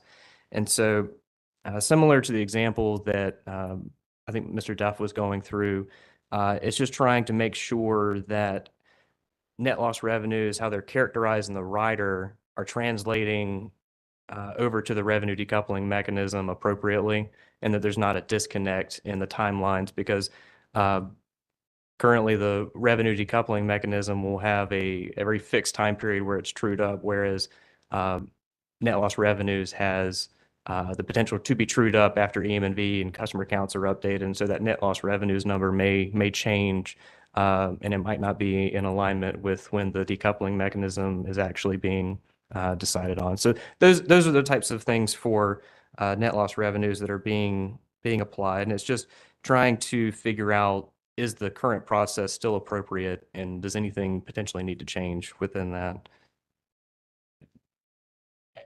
Good afternoon. This is Hemant Mehta from the Accounting Division of the Public Staff. As part of the collaborative process, the public staff had discussions with the company on some of the. Excuse me, could you speak a little closer into the mic? This is Hemant Mehta with the Public Staff Accounting Division. As part of the collaborative process, the public staff had discussions with the company on some of the accounting issues, that is streamlining of the rider calculation, firstly, to reduce errors, and also to make any corrections which have been identified in the current year to be made an adjustments in the same year instead of splitting those corrections into multiple years. That's one of the main things. And the second thing is that right now, the true ups for the riders or any of those calculations, it can go back to 7, 8, 9 years. So we don't have any definitive time period right now. So this is also one of the topics we had a discussion with the company to see if we can have a conversation on that to see we can hold up how many years we can go back to make any of those corrections, 5 years or something like that. So that it is simple and clean and neat, and so it reduces the burden for the company and for everybody to do some of those things. And one of the final ones is a DEP currently, as you have heard, amortizes its O&M expenses and admin and general expenses. Currently, these expenses are amortized over 3 years time period, except the MyHead program. So as part of the commission's order last year, in the last mechanism has asked to look into this. So we public staff has preliminarily done some analysis to see what the rate impacts would be if that has if the amortization period has been changed from 3 years to 2 years and or to 1 year, and it's going to be a little increase in the first years, but it's going to the rate change that is offset by the decreases in the coming years. So that is something we have looked into, and we have asked the commission, we have asked the company to look into it, provide a detailed analysis so that we can see which way it goes. We only looked at one thing. It's at this point of time, just the change in the amortization cost over 3 or 2 or 1 years. There are other components of them like NLRs and PPIs. So those are all we are still working on those items. So that's something we are still in the process. So that's one of the things I want to give an update on. Cool. And then to round off the whole presentation, just talking about stakeholder involvement. So the Duke Energy has facilitated a Carolinas EE collaborative since about 2009. And I personally have been involved in it since 2015, whenever I first started with the staff. And I echo what Tim had mentioned about how it's a place for discussion and forum, and just highlights on what challenges are being experienced by the programs, what hurdles are being experienced, and then some of the new program designs that are being discussed, but it's also a place for the interveners and other stakeholder members to kind of get together and say, well, I've seen this in Virginia, or I've seen this in Texas. Is that something that, can be done here? And unfortunately, we can't do a total analysis in one collaborative meeting. That's why we have to push things out to different meetings, because, the company has to be able to go back and say, well, we looked into that, and either, this is something that we're going to pursue further, or unfortunately, here's the hurdles, here's the problems we see with that proposal here in North Carolina. So it's a good place to have dialogue on program development and kind of the practice that's going on for the different programs. And then lastly, the affordability stakeholder group. It's a relatively new group. It's kind of an expansion of the recent low income and affordability collaborative from the 2019 Duke Energy rate cases. And this group talks more broadly on low income and affordability issues that just include much more than just DSM and EE activities. But I'm excited to see what the affordability stakeholder group's going to come up with in this next kind of reiteration of the stakeholder process, to see what's going to happen and what's going to be proposed for low income and affordability initiatives, specifically in DSM and E, but in general too. And I believe that is all we have. So I'm trying to focus more on the questions that you guys have for us. Very good. Well, let me turn my colleagues. Chair Mitchell. Commissioner McKissick. As it relates to the net loss revenues, it's not one of the enablers, but to the extent to which there's been dialogue and discussion, does it look as if issues related to net loss revenues will be something where the consensus might be reached in light of, it seems to be one of those areas of dissension of opinion? So net loss revenues is part of the stakeholder engagement piece. We've talked very briefly on that matter, because every single one of these topics is going to have its own specific meeting where we're going to address different things. And unfortunately for net loss revenues, it's actually in early January that we're going to have that meeting. So unfortunately, I hope that there's some good agreement and conversation that comes from those discussions, but unfortunately, we don't have an update for you on that. That's fair enough. And of course, I heard from the Duke panel that it looks like of the enablers, there's consensus being reached or emerging among 3 of them. Would you concur? Would that be your assessment as well? Yes. The definition of the different aspects, how they interplay with other areas, like how net loss revenues is impacted and how PPI is impacted, that might still have some further conversations. But as far as like how we define low income and as found baseline and the prototyping piece, I think generally those structures we're in pretty close agreement with. And in terms of avoided cost, I mean, has that been one of the sessions you have held yet, or? We have had many sessions on the avoided costs and how that's going to flow in. We're going to have many more sessions on that as well. So like I was saying earlier, the avoided cost proceeding and the CPIRP proceeding are kind of where this space is kind of being derived from. And currently those dockets are open right now. And so there's a little bit of review going all across the board. If you do have any particular questions like on the avoided costs or specifically this whole process, I know Jeff Thomas in the back with the public staff, he's been kind of our chair for this topic in particular, and he can answer any questions you might have. I think for purposes of this meeting, technical conference, I think you adequately addressed it at this time. Okay. Thank you.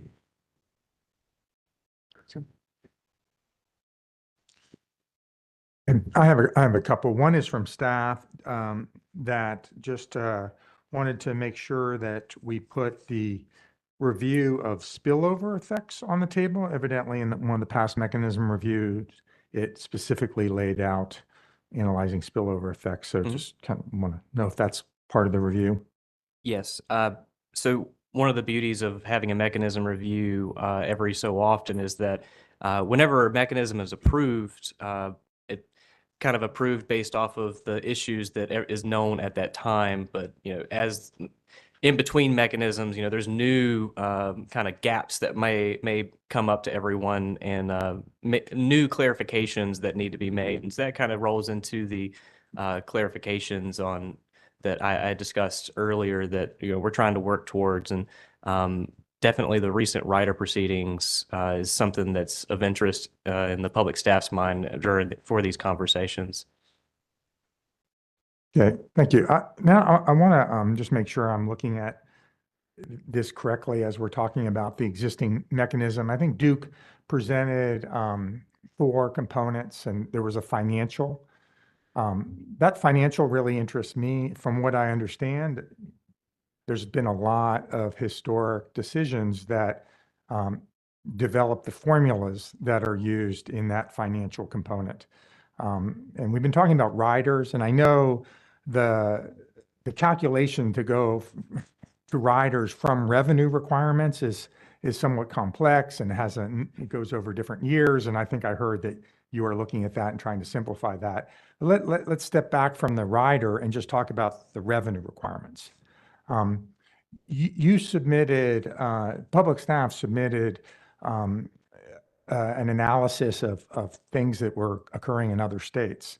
And I was struck by looking at that, the formulas for calculating incentives that are driving revenue requirements across the country seem to be very, very different.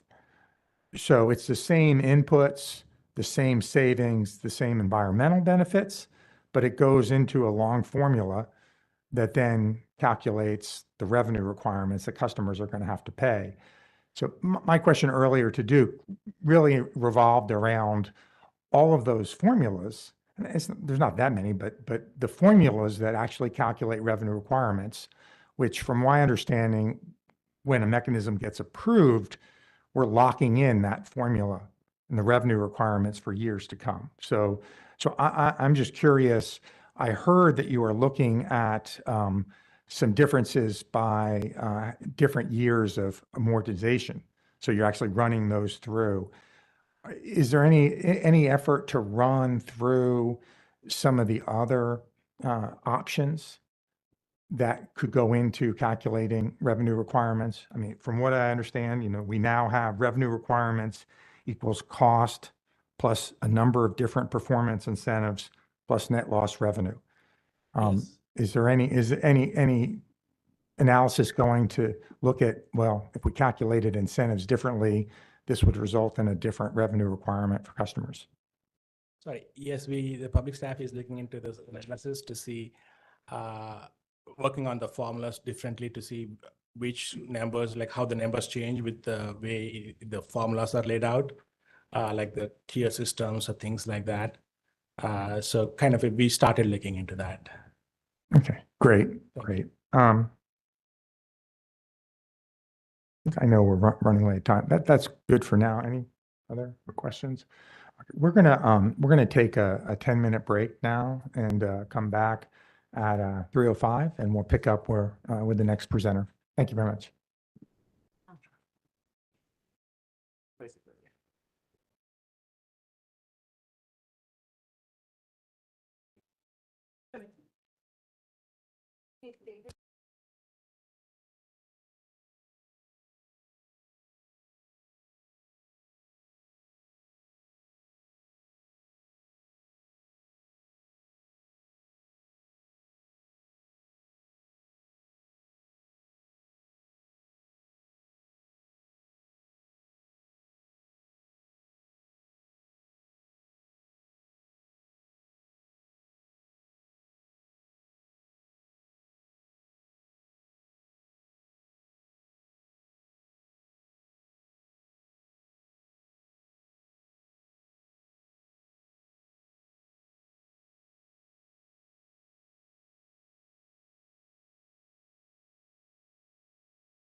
I have on the agenda that was provided that we're going to hear a presentation by SELC representing a number of parties. So I'll Yeah. hand it over to you. Thank you, Presiding Commissioner Hughes. Good afternoon, Commissioner, Commission. We are calling Jim Gravatt, and he's there. So his bio was presented to the Commission along with, his presentation is here. You're welcome to ask questions as he goes, but otherwise I think he's ready to proceed. Please, sir. Thank you, sir. Good afternoon. My name is Jim Gravatt. I'm with Energy Futures Group. It's a small consulting firm based in New England. I've been in the industry for about so long, 32 years. I started in 1991, crawling under trailers in the low-income weatherization program, doing energy audits, going in attics, worked at gas utility for a dozen years. I worked at Efficiency Vermont, directing residential programs, and I've been a consultant for about 10 years, providing expert witness testimony a lot in the last 5. Virginia, West Virginia, North Carolina, South Carolina, Kentucky, Pennsylvania, Maryland, all over the place. And so I have some perspective on how things are done in other jurisdictions related to EEDSM, and I want to share some of that experience with you and hope that it's helpful. So starting out with really the most basic premise, well, why do we do this stuff in the first place? DSM EE is an integral tool for utilities to comply with their least cost service delivery obligation. Least cost is a critical component of what utilities are supposed to do, what they're supposed to provide, how they're supposed to provide safe and reliable energy. And of course, that's why you all are here, is to regulate them to make sure that they actually do that. And we know, and Mr. Huber and Mr. Duff have spoken about this a little bit, that the utility model, the traditional utility model for electric utilities, you build a bunch of poles and wires, you build some generation, and you amortize it over a lot of years at an authorized rate of return, and shareholders make money. And that's how the model works. And that's fine. It's good. But when there is a tool that can be used to reduce the costs that customers would otherwise pay, it's competing with the kinds of returns that shareholders make. It's an experience nationally is that it's not enough to say, yeah, but you have a least cost obligation, therefore don't do this stuff, do DSM EE instead. There are other tools that may need to come into play to help make that case to the utilities. Not just make the case, but make them do it. Strong direction is essential, but it's not necessarily enough on its own. There's an imbalance in the financial reward. Mr. Huber said it's about double. They may earn about double what they from traditional investments as they would earn from EEDSM. That's a big difference if you're a utility shareholder. So we have a mechanism that provides some tools to even the score a little bit. And I want to talk a little bit about some of the other tools that are used in regulation to support more cost-effective EEDSM. And certainly one is an energy efficiency resource standard, often in law, sometimes in regulation, that says utilities must achieve a certain % savings every year. It's typically how they're framed.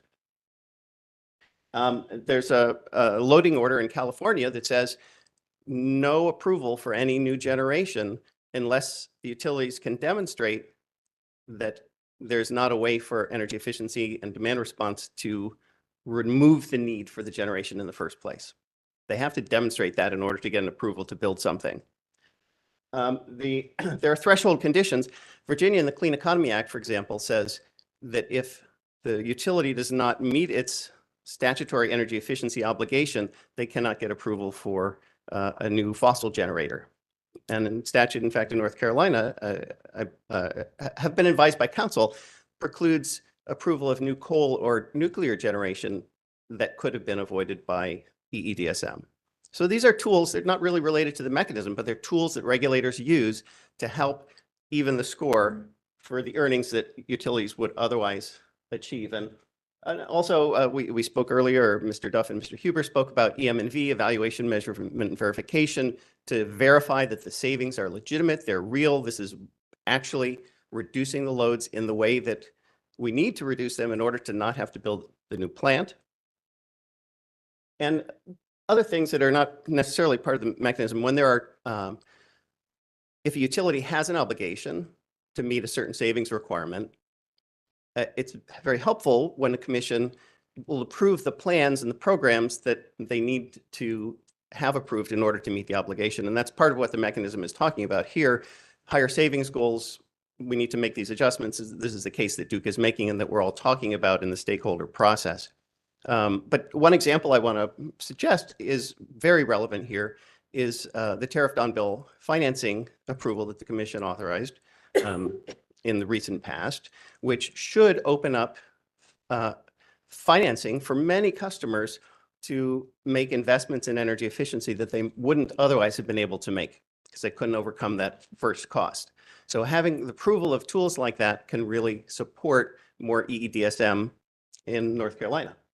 And then there are other things that are specific to the mechanism, comprehensive cost benefit analysis to verify that the EEDSM savings are worth it. They're going to achieve more than they cost. It's really important. And how the utility recovers their program costs, decoupling lost revenue was spoken about a little bit earlier, and performance incentives and or penalties. And cost benefit analysis is so important because every jurisdiction I go in is concerned about the costs of EEDSM. And rightly so. As regulators, it is your responsibility to make sure that utilities are not investing in costs, program costs that are not going to serve the customers. But I also, in every jurisdiction I go into, hear much more talk about the costs and the rate impacts than about the benefits. And I think, you know, it's understandable to me why that is, because the benefits are a little harder to get your hands on, but the costs are pretty concrete. If we had a model that said utility would come in and say, well, we can do this amount of EEDSM and this is what it's going to cost, or we could build a couple new substations and a new transmission line and this is what it's going to cost, which is a better deal for the ratepayers. And that's effectively what they're doing by developing these avoided cost estimates, but they're just a little less concrete than that. I think it's so important to talk about the benefits in addition to the costs, and appreciate really you letting me make this point. The costs that we would face without DSM, poles and wires, new generation, fuel costs. I understand that the impact of fuel costs last year was something like 8.7% increase for in the Carolinas. That's a big rate increase. If we can use less fuel, there's less demand. The price per unit may come down because the demand is less, and those savings are passed on to the ratepayers. I think it's also really important to emphasize, and this is one of the reasons that I got involved in energy efficiency in the first place, is because it's absolutely part of least cost service delivery. It makes economic sense for ratepayers. This is great. Look at the utility cost test and the balance there and make that determination. But there are all these other benefits that come along with the EEDSM that are not necessarily captured in the utility cost test. They may be captured in some of the other cost tests. But, you know, I speak to my experience from the low-income weatherization program, from the gas utility energy efficiency programs, and seeing how customers' lives are changed from their homes being more efficient. When we talk especially about low-income customers who are severely or highly energy burdened, paying more than 6% or 10% of their income just for their utility bills, and if you can cut that by 20 or 30 or 40%, that's real money for that household. And at the same time, you're improving comfort and very often addressing health and safety issues to make it a safer home for that household. These are huge benefits that are not captured in the utility cost test at all. Another one, let's highlight outage resiliency, because that has certainly been a topic in the last couple of years with the more severe weather that we're experiencing in so many places. A well-insulated, tight home will weather an outage better than a drafty home. If it's winter and the power goes out, the house is going to hold the temperature longer if it's well insulated than if it isn't. And there are all kinds of benefits for that for the people who are living there. It can reduce associated health impacts. It can certainly reduce stress, worrying about if, you know, the pipes are going to freeze. That's often not captured in any cost test, but it's a real benefit. And air quality, environmental justice. If we can build fewer generators, if we can shut down dirty generators, many of which may be located in disadvantaged communities, if that polluting source of energy is shut down, there's an environmental justice benefit for that community. It's non-trivial stuff, but it's often not captured in these tests. So again, this is why I love this stuff so much, is because the benefits are huge and it makes economic sense. When we look at how the utilities earn from EEDSM compared to the traditional investments, we've talked about amortization and performance incentives, and that's mostly how they can earn from doing these things. And the mechanism can focus on these, what can provide guidance to the utility for what they should achieve. So it can look at overall level of savings and even set a bar. This is what the minimum that you achieve should be. It can focus on, are we talking about annual savings, first year savings, or are we talking about savings that are going to last for 10 or 15 years? And there's opportunities in the language of the mechanism to prioritize those longer lived savings. And we're seeing in some jurisdictions, New York recently issued an order saying that they are not going to approve programs that have an estimated measure life of less than 6 years, because what they're focusing on there is the long-term decarbonization of the grid. And their belief is that if we focus on longer lived savings, those are going to provide more reliable savings into the future as we decarbonize. I'm not suggesting that you should do that here. It's just the kind of tools that regulators are looking at, and the mechanism is a place to consider them. We also see regulation about how much or what kind of energy efficiency should be provided to low-income households, underserved communities. Some places they call those communities income qualified, because if you make more than a certain amount of income, you're not qualified to participate in the low-income programs. But the point I'm trying to make is that the mechanism, how it's framed, what the incentives, what the requirements are, will shape the kind of savings that the company achieves. And so it's an important opportunity. And I want to provide, if it's okay, a couple of examples of some other jurisdictions and how they're approaching incentives and penalties and other requirements. So this is Public Service Company of Colorado, Xcel Energy. Xcel Energy, they do what they call a strategic issues proceeding, where it's kind of like the mechanism review, but maybe even on a bigger scale. This last time the case concluded in the summer, they looked at beneficial electrification programs, energy efficiency, demand response, and gas energy efficiency as well, and performance incentives for these different aspects. It was a big case. But what they decided on the performance incentive for electric energy efficiency is they tied it, the company can earn 1% of the net benefits, but it's scaled. So at 100% of goal, they earn 10% of the net benefits. At 80% of goal, they earn only 8% of the net benefits. And if they get less than 80% of the goal, they don't get any net benefits, because their thinking was, why should we provide an incentive for a company that's effectively doing less than 80% of what they're required to do? But it increases above 100%. So at 110%, they would get 11% of the net benefits. And while in this particular chart, you can't quite see it, but so the orange bar is the customer share of the net benefits, and it decreases, but it's the customer share. So when we look at it this way, as the goal achievement increases, the overall pool of net benefits increases. And while the company gets a little bigger share of that, the more they achieve, the customers still overall get more than they would have at a lower achievement. So basically, the company's earning more, customers are earning more, and it benefits everyone involved. And I just don't want to even go into this really, but they did also look at a demand response performance incentive. And basically, the commission in Colorado said we need more information, but we want to make sure that it's tied to net benefits and callability, so that you're not developing a demand response resource that doesn't get called and that can't be called. And so it's great on paper, but it doesn't actually do anything for customers. Another example, Michigan, statute in 2016, and I want to apologize because I know that there was another bill that was being considered recently, and I have no idea. There may be a new bill on the books already. I don't know. But in 2016, they set these savings bars, 1% annual savings. You get either 15% of the program cost as a performance incentive, or 25% of the net benefits based on the utility cost tests, whichever is greater. And again, the utility incentive scales up with a greater savings on the assumption that the net benefits increase, customer benefits increase, and everybody wins. Interestingly, so that's what the statute established. Here's the earning thresholds. But the commission said, well, within those earning thresholds that are defined by the statute, we want to put some more boundaries on it. So they can earn, let's say, 100% of the goal for getting the 1% savings.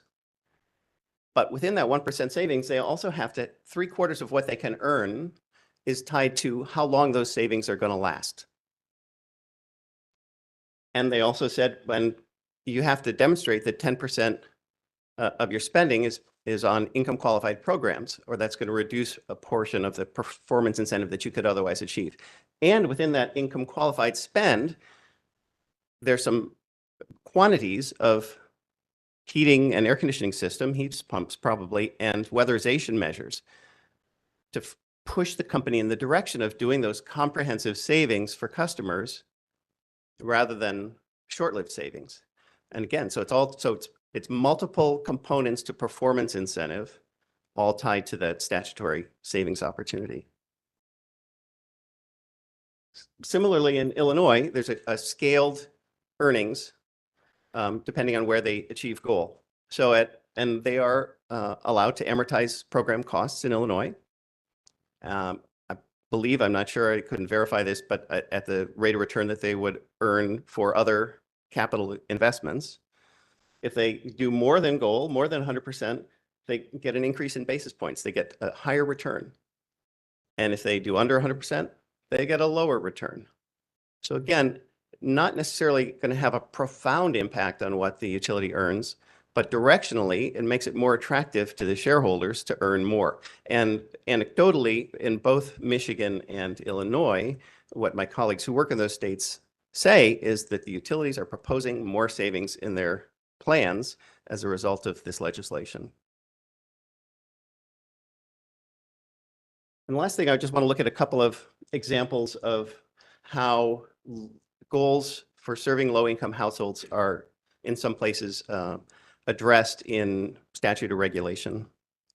So we know there's a lot of evidence that low-income households have very high energy burdens. And of course, that only makes sense because they have so much less income to work with that if they have the same energy bills as everybody else does, they have to pay a lot more of their income towards those bills. So what do we do about that? Because the customers in most jurisdictions, low-income customers, are paying the same rates as everybody else, all the other residential customers. But they often can't afford to participate in programs because if it's, let's say it's a heat pump and the company's offering a $500 incentive or something like that, that household has to come up with the rest of the cost, and low-income households generally can't do it. So I believe it was Mr. Duff, might have been Mr. Huber, but I think it was Mr. Duff who said that, you know, the low-income programs that Duke puts on the street tend to pay 100% of the program costs, and that's normal. But that means the program cost is higher, and so there's pressure to not do as much of it because it drives up the rates. So, but as I said earlier, the benefits are huge. So in Pennsylvania, for example, where Act 129 provides the guidance for utility energy efficiency, electric utility energy efficiency, the commission, the way that process works, they do a market potential study every cycle, which is about 5 years. And they look at, and the potential study looks at what the potential savings from the low income sector would be. And then the commission makes a determination on how much of the overall portfolio savings have to come from that low income sector. And in the last proceeding, they said 5.8% of the total portfolio savings have to come from low income households. And they further said, and you can't comply with that by saying, well, 30% of the customers are low income, then we're going to say 30% of our residential savings are low income. They actually have to come from programs that are targeted specifically to low income households to serve their specific needs.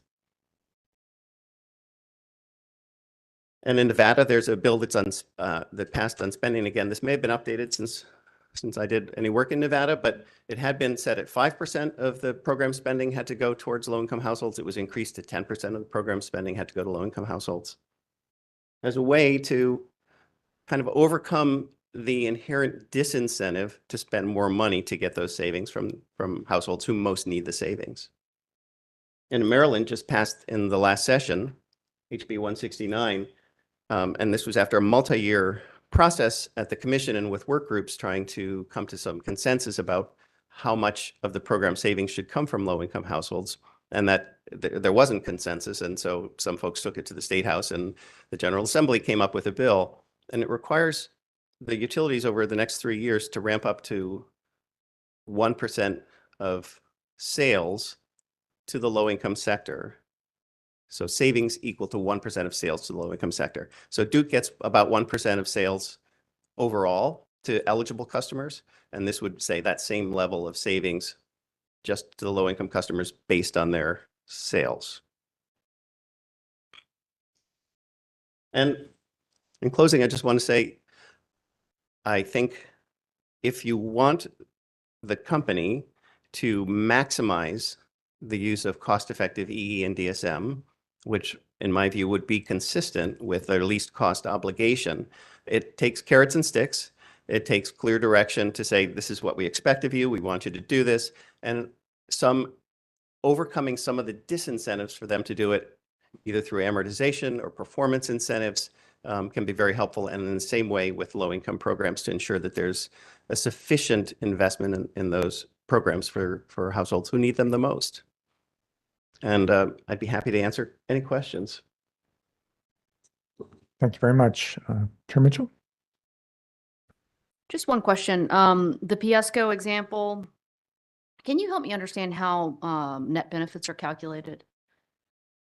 In a very simple way, they look at the program costs, the net present value of the program costs, and compare them with the net present value of the benefits, and it's just a simple subtraction. Benefits are greater, hopefully, if they're cost effective. Subtract out the costs, that's the net benefit that's left, and the company earns a percent of that. But importantly, it is the net present value of the full stream of benefits, because many of these measures are going to last more than a year.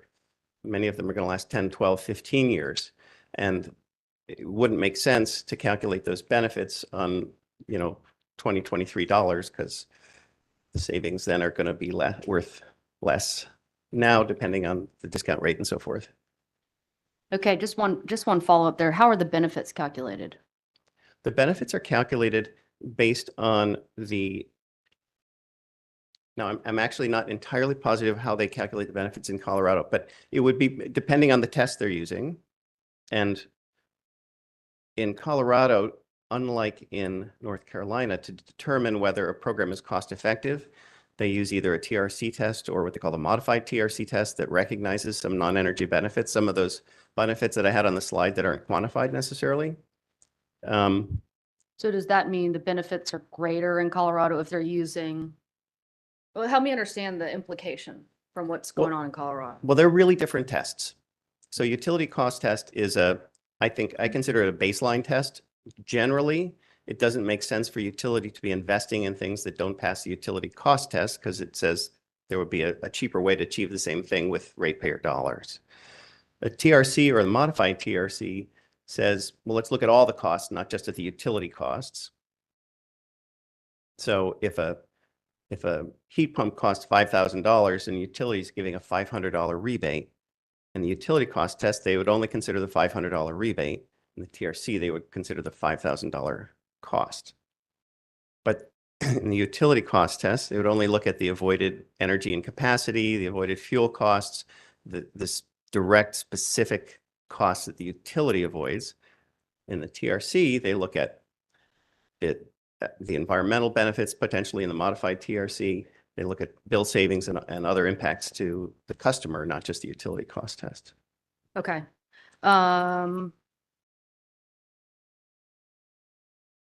Okay, and then I had a question about the CJA. So the benefit for the Illinois program is just for modification of the authorized return. Is that how the incentive is structured? I think so. I mean, that was the part of it that I was looking at in particular. So there may be other aspects of it, and importantly, I can't tell you what they are, but the savings targets are established by statute. Got it. Okay. Okay, thank you. Pleasure.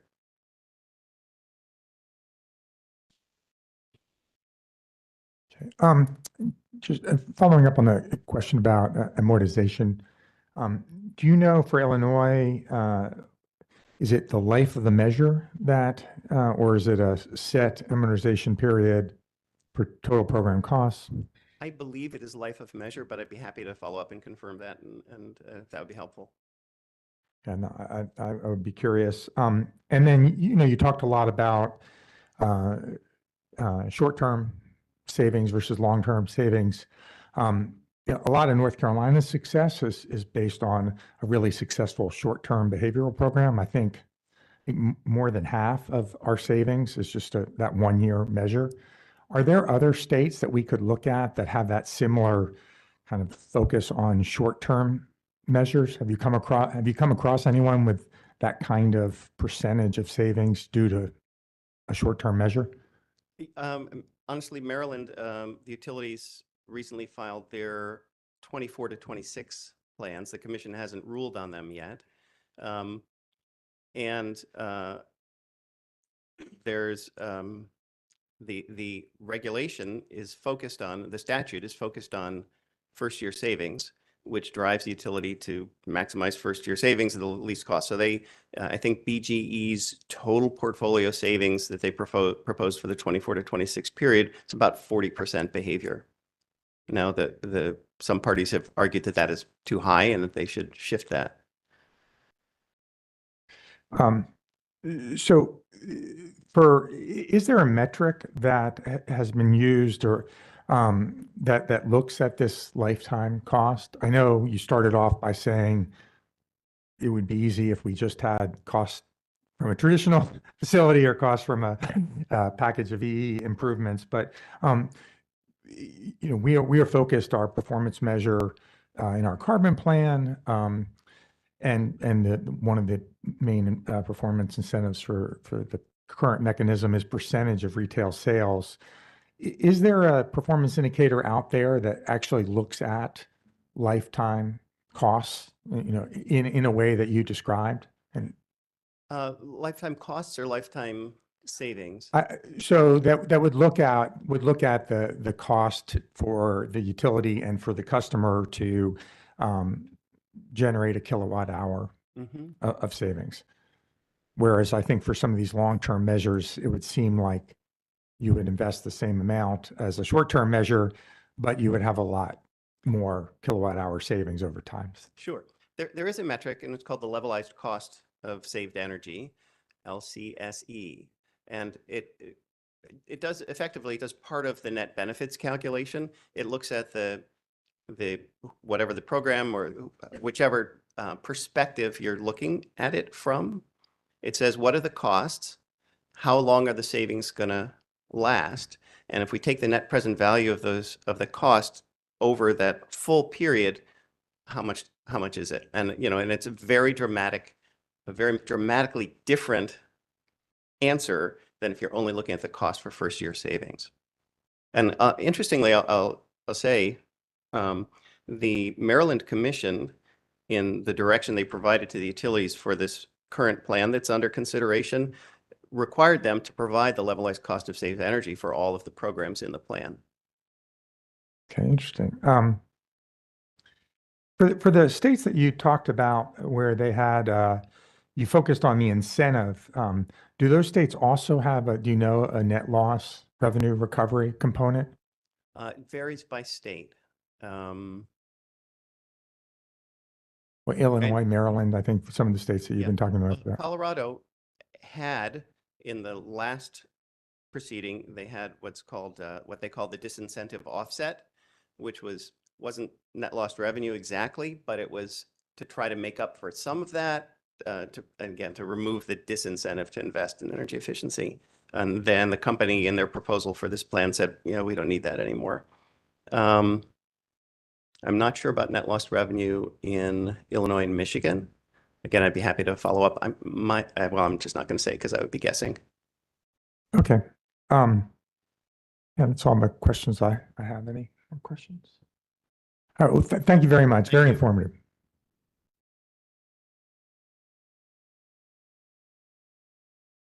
Thank you, Presiding Commissioner Hughes. After conferring with my colleagues, Mr. Trathan and Ms. Grunman, I'm going to go ahead and introduce the entire large customer panel in the order in which they will be providing introductory remarks to the commission. Great, thank you.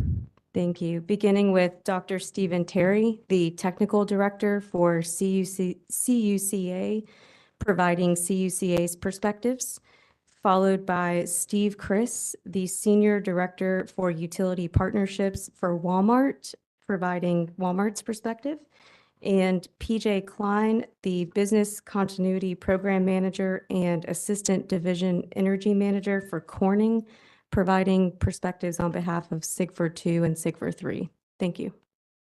Okay, welcome, gentlemen. Thanks for coming. Thank you very much.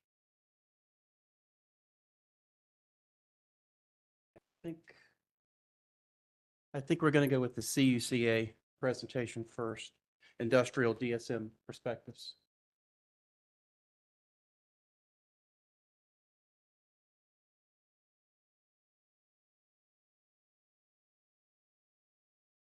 And while we're pulling this up, I'll take the opportunity to, if you haven't filed your presentation that you've made today, for all the parties, please file it. I think some of it came via email, so please file it in the dockets.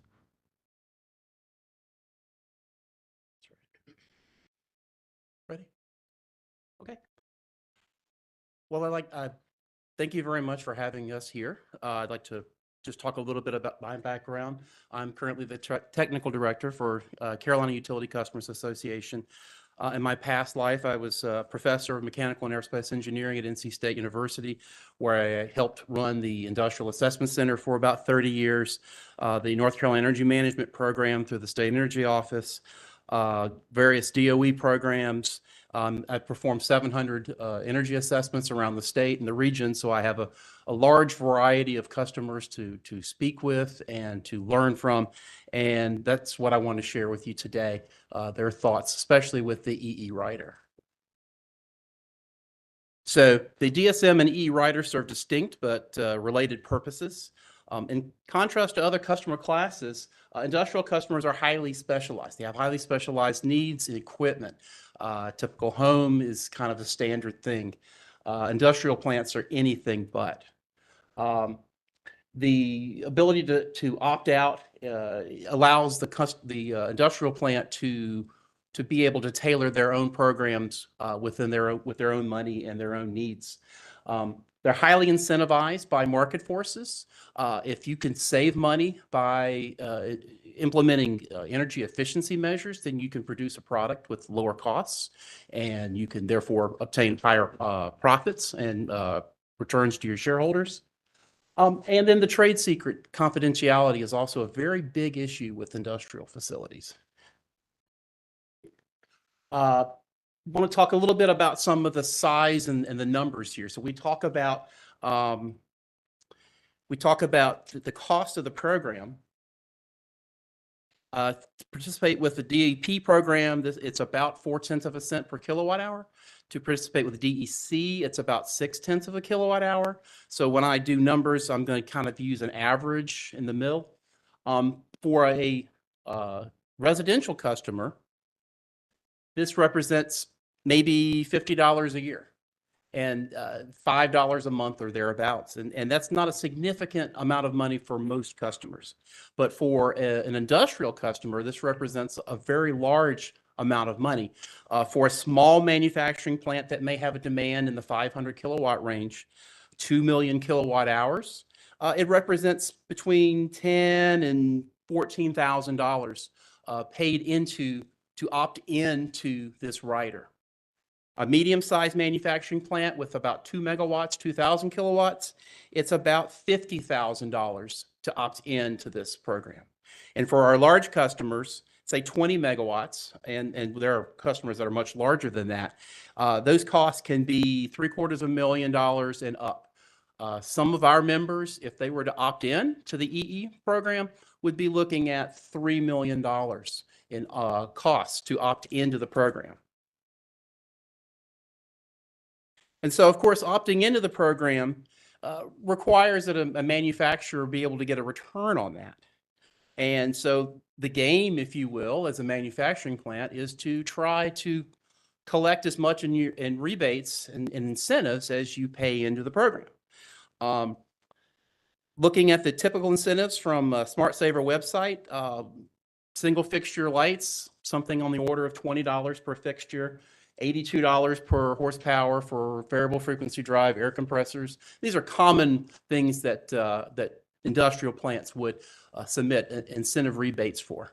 Pumping systems, $40 a horsepower. And it doesn't take long to see that it takes a lot of light bulbs to get your money back. Even for a medium-sized manufacturing plant, you're talking about a couple of thousand light bulbs or light fixtures that you upgrade in order to recover your money. And to do that 1 year, that's possible. But to do it over a long period of time is very, very difficult. I also want to make the point that manufacturing plants are already doing energy efficiency recommendations and measures. They're not being captured, obviously, by Duke Energy or the commission towards REPS requirements, but they are certainly doing that. When I was with the Industrial Assessment Center, we had to follow up with the plant about a year after, and we calculated that most plants were saving $30,000 to $40,000 a year as a result of our assessment. I can tell you that 30 years ago, energy assessments were a lot easier for us to do because plants weren't looking at that. Today, it's very hard to do energy assessments. Most of the low-hanging fruit that's covered by these incentives has already been taken. Most manufacturing plants are doing the things that they need to do just to stay competitive. And I think that's an important thing. Current incentive programs cover major energy users in residential and commercial, but they really don't cover the major energy users in industrial plants. Those industrial machines aren't generally covered with a regular prescribed rebate. Now, there are custom rebates, but those are a little more difficult. And all of these incentives require that the plant spend a tremendous amount of capital to do this. So it's nice to get a $10,000 incentive, but you would have to spend maybe $30,000, $40,000, $50,000 to get that. And so that capital is not always available every year. And so let me go back and say that I think the program works well for some manufacturers, particularly the small manufacturers, and also some manufacturers that are really carefully looking at their energy and create and craft a program where they can opt in for a period of time, collect the rebates, make some changes, and then probably opt out because it's unsustainable for long periods of time to be opted in for most manufacturing facilities. And those are my comments. Okay, I think we're hold off on questions until the three of you go. So please proceed. Terrific. Presiding Commissioner Hughes, Chair Mitchell, and Commissioners. Steve Chris, Senior Director, Utility Partnerships at Walmart. Just a little bit of background. I've been with the company since 2007. Have been involved in utility regulation for that entire time, and I was on staff at the Oregon Commission prior to coming to Walmart. But over that time, I've added basically the entire utility management process within Walmart to my portfolio. So if you want to talk about propane outages, I'm here for you. But yeah, it's not. So Walmart, North Carolina, we have 214 retail units, 6 distribution centers, 1 fulfillment center. We have over 62,000 associates in the state. We also have broader economic impact through the suppliers from whom we buy products and services. And that's $14.1 billion spent with North Carolina-based suppliers in the last fiscal year. And that supports about 86,000 supplier jobs. So we have a big, just footprint ourselves as well as the footprint that we impact. And then just a couple numbers for back of mind. Under the Dukes in North Carolina, we have about 144 stores and 4 distribution centers, and that'll be more relevant when we get a little bit later in the comments. And I apologize, I'm reading my own handwriting, so it can be a challenge at times. And so I think Dr. Kelly brought up a really important point about bringing up the opt-out. Certainly the opt-out is statutorily mandated. Our sites that are eligible do opt out. But I think, to the point of the competitive nature of our business and where, running efficient buildings is really good practice. Went back and just looked at Duke Energy Carolinas. I went back to 2007 because, when I started was the beginning of time. And so it's more about our billing system. But in 2007, we had 54 retail sites and 1 distribution center. and used about 251,000 megawatt hours in that year. 2022, we had 79 retail sites, 3 distribution centers under Duke Carolinas, and used about 271,000 megawatt hours. And so in that 15 or so years, we increased our store footprint 46%. We tripled our distribution center footprint, and our energy usage went up about 8%. And that is entirely because of the energy efficiency deployments that we've done, most recently indoor and outdoor LEDs. And actually, I look back in the mid-20 teens pre-LED, we were up well over 300,000 megawatt hours per year. So it's just good business to do this stuff. And this was all done outside of any utility programs, totally done without any cost support from other customers of the utility. So, you know, it's not simply, oh, I don't want to pay that charge. It's we are doing this. And also it's, you know, it's being able to, instead of paying an operational expense, move that money over to capital expenditure, do the energy efficiency and bring those benefits to our bills as well as the whole system. And so, you know, one of the big things that we do want to talk about today is demand side management. So Dr. Kelly did say there are different things. So energy efficiency is a longer term structural change. You know, we're changing the equipment in our building, we're changing how our building operates every day, whether it's HVAC or refrigeration or lighting, whereas demand response is, or demand side management is really targeted at grid specific circumstances. So, you know, there's a power shortage or, you know, for whatever reason, there's a need for customers to change when they use power to benefit the grid. And this is something that we do all over the country. We're actively engaged in DSM, ISO New England, New York ISO, PGM, ERCOT, MISO, California ISO, as well as a number of utility programs that are out there, as well as emergency requests. So we get a lot of requests where we had a lot of this out in the West where both California market as well as the broader West both had hot days on the same day. So we had to curtail in both places to help out the utilities. And those weren't programmatic. It was just what we had to do. And you know, we want to be a good citizen on the grid, so we do that. But when we look at the programs themselves, and I know that you know, the Dukes do have various programs, and they don't, a couple things have to happen for that engagement to really work. So first, the program needs to be economically viable.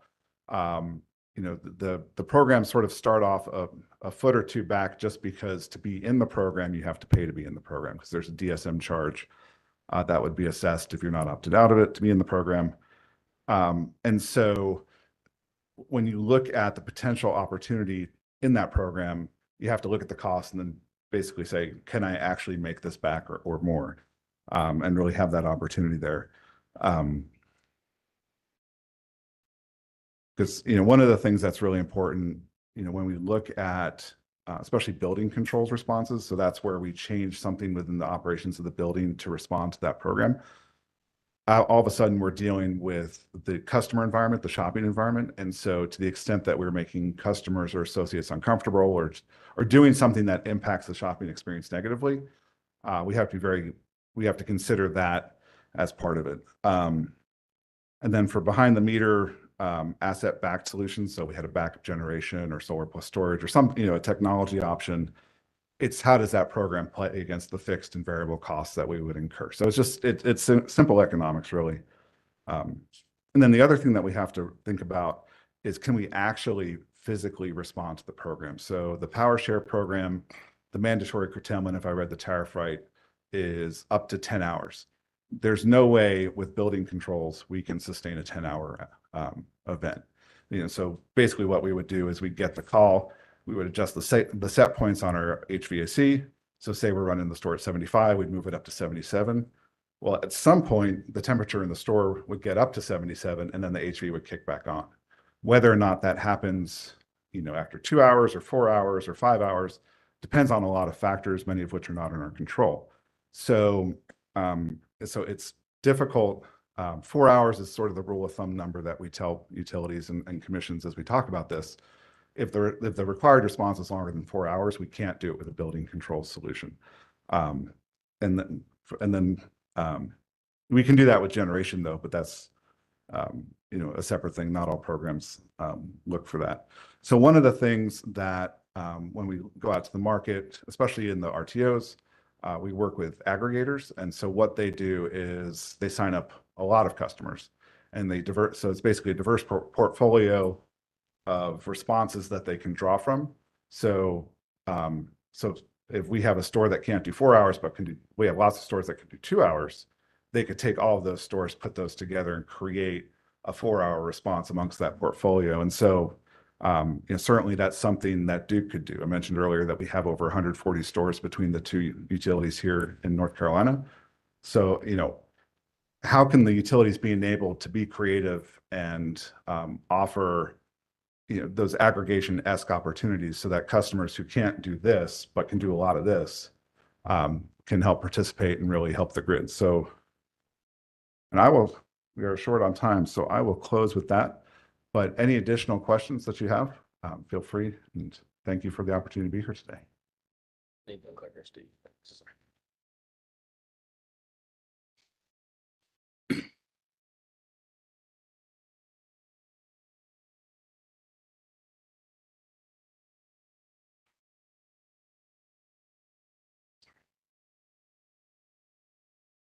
You need to go to the other presentation, the SIGFR presentation. Yes. I'll get started with my introduction real quick, and then we'll get into the presentation while it's being pulled up here. So as Christina mentioned, PJ Klein with Corning. I'm the Business Continuity Program Manager and Assistant Division Energy Manager based here in North Carolina. All right.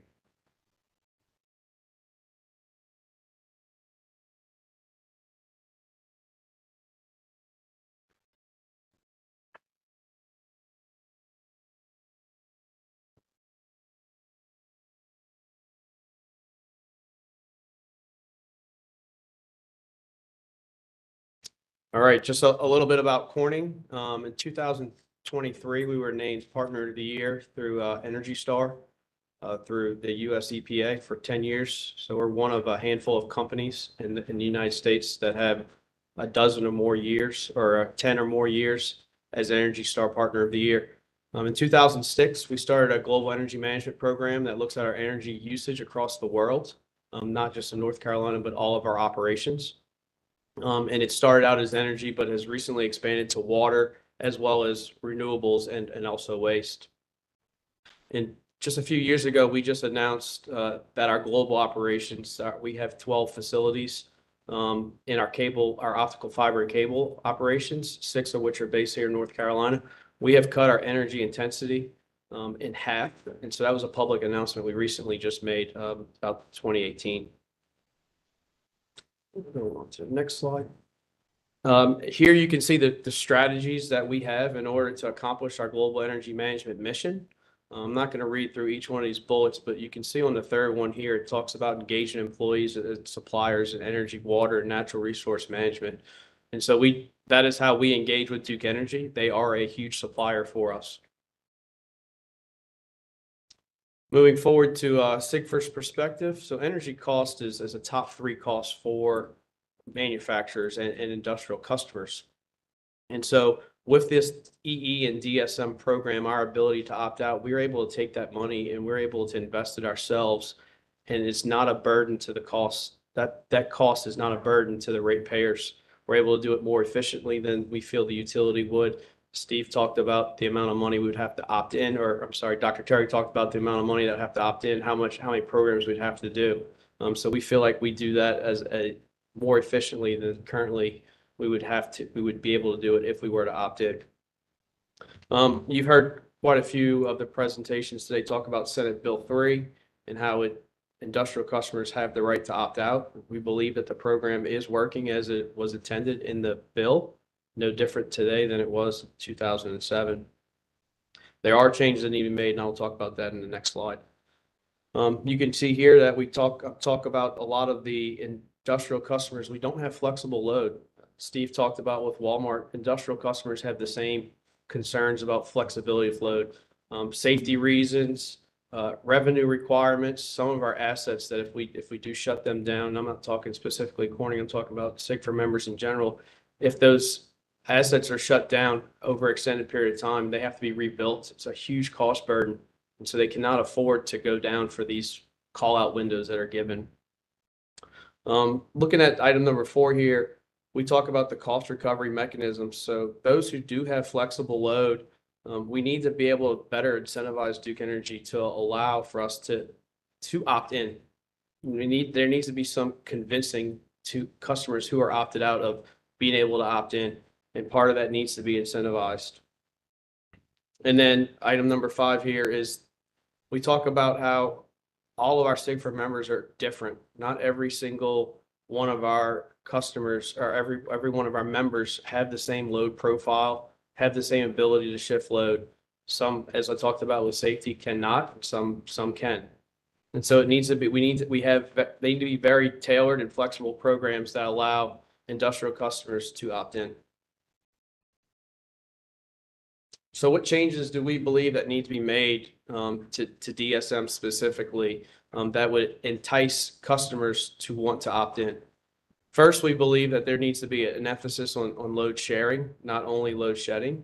There are a lot of assets that sit out in most of these industrial facilities that are used for emergency situations that are untapped resources. There's cost that would be incurred in order to make those assets utilized in emergency situations and non-emergency situations. And that's a burden that the customer shouldn't have to burden. The net benefit to being able to utilize those assets is that it would be a ratepayer savings across all rate classes. The number 2 thing we believe is that the EE and DSM cost recovery mechanisms need to be changed to enable Duke to offer a tiered bill credit. And so we believe there's a tiered approach, as Steve talked about with Walmart. He may have stores that can only go for 2 hours. Some of our members have the same situations. So the ability, not only the amount of time that a facility can be out, but also how fast do they have to respond. So that's 2 components that need to be taken into consideration: response as well as duration. And then lastly, the item number 3 here is we believe there needs to be separation between the emergency and non-emergency demand response programs, which would allow customers to either participate in both or either.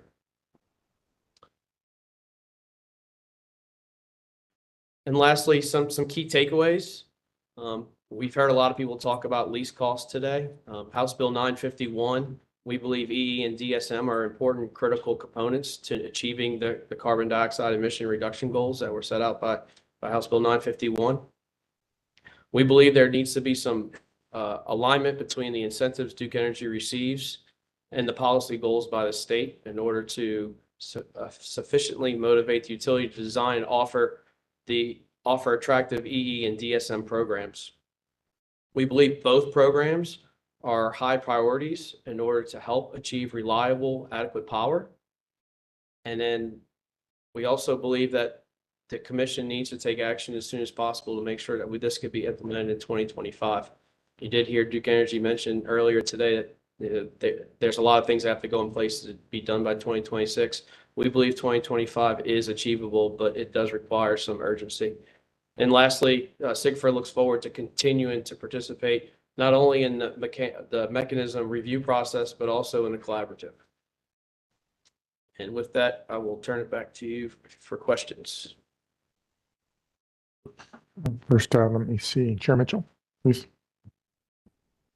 I'll start a question about sort of this.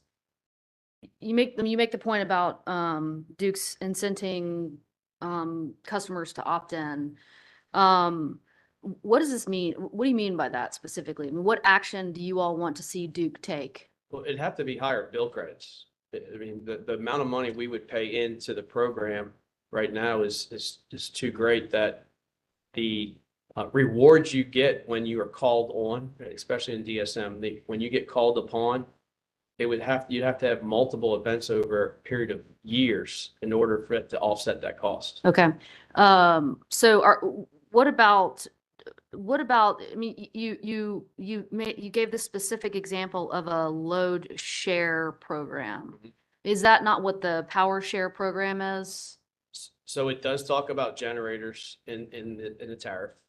But what it doesn't allow is it doesn't allow the customer, as an example, would have to pay cost in order to make their system adequate in order to be utilized on Duke's grid. So there's studies, there's equipment upgrades that have to take place in order for those assets to be utilized in parallel with the grid. Oh, so what you're envisioning is Duke's using your generating asset for purposes of serving the system, not necessarily Duke saying, you go off our system for the moment while we're in an emergency, rely on your own generation. Right. So if you remember, I talked about safety and inability to be flexible. Mm-hmm. That would allow us to not shift load internally, but it will allow us to offset the load that we're using by utilizing generators or other assets. It doesn't even have to be generators. Some of these facilities, not Corning specific, but they'll have on-site turbines that they'll use in emergency situations for a 0 volt scenario.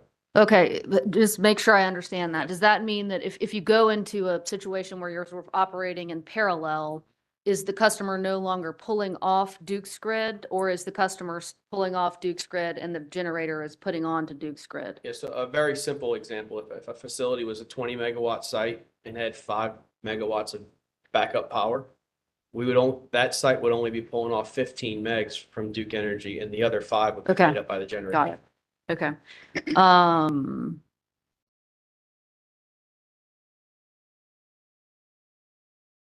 Okay, that's all. Thank you. Mr. Duff.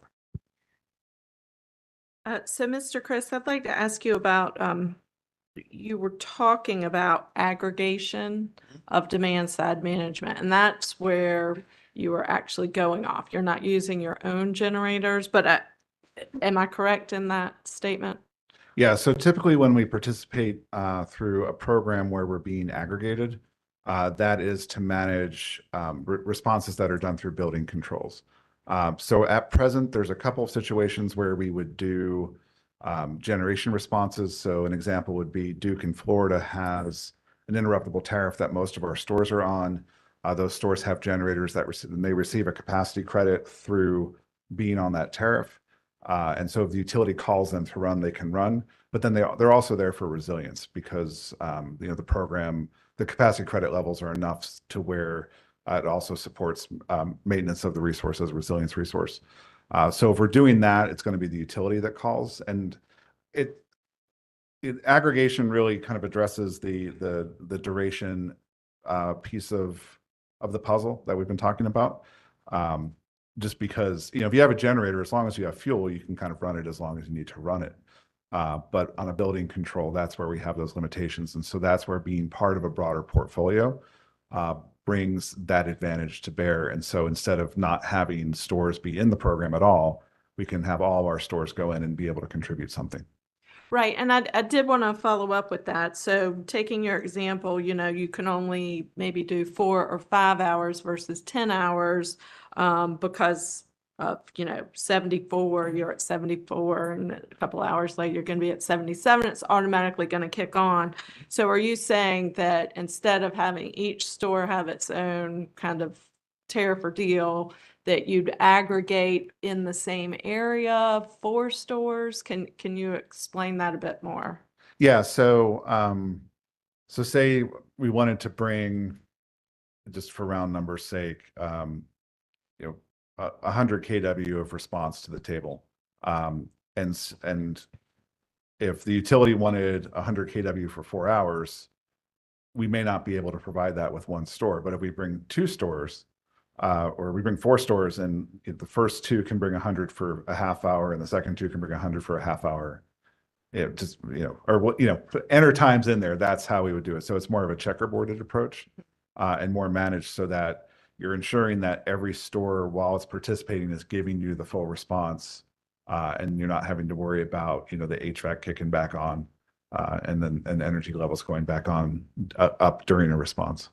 Okay, thank you. And then at the beginning of your statement, you were talking about how you're participating in demand side management programs through RTOs, but you also mentioned, and as well as utility programs. Are those vertically integrated utility programs, and which ones are those?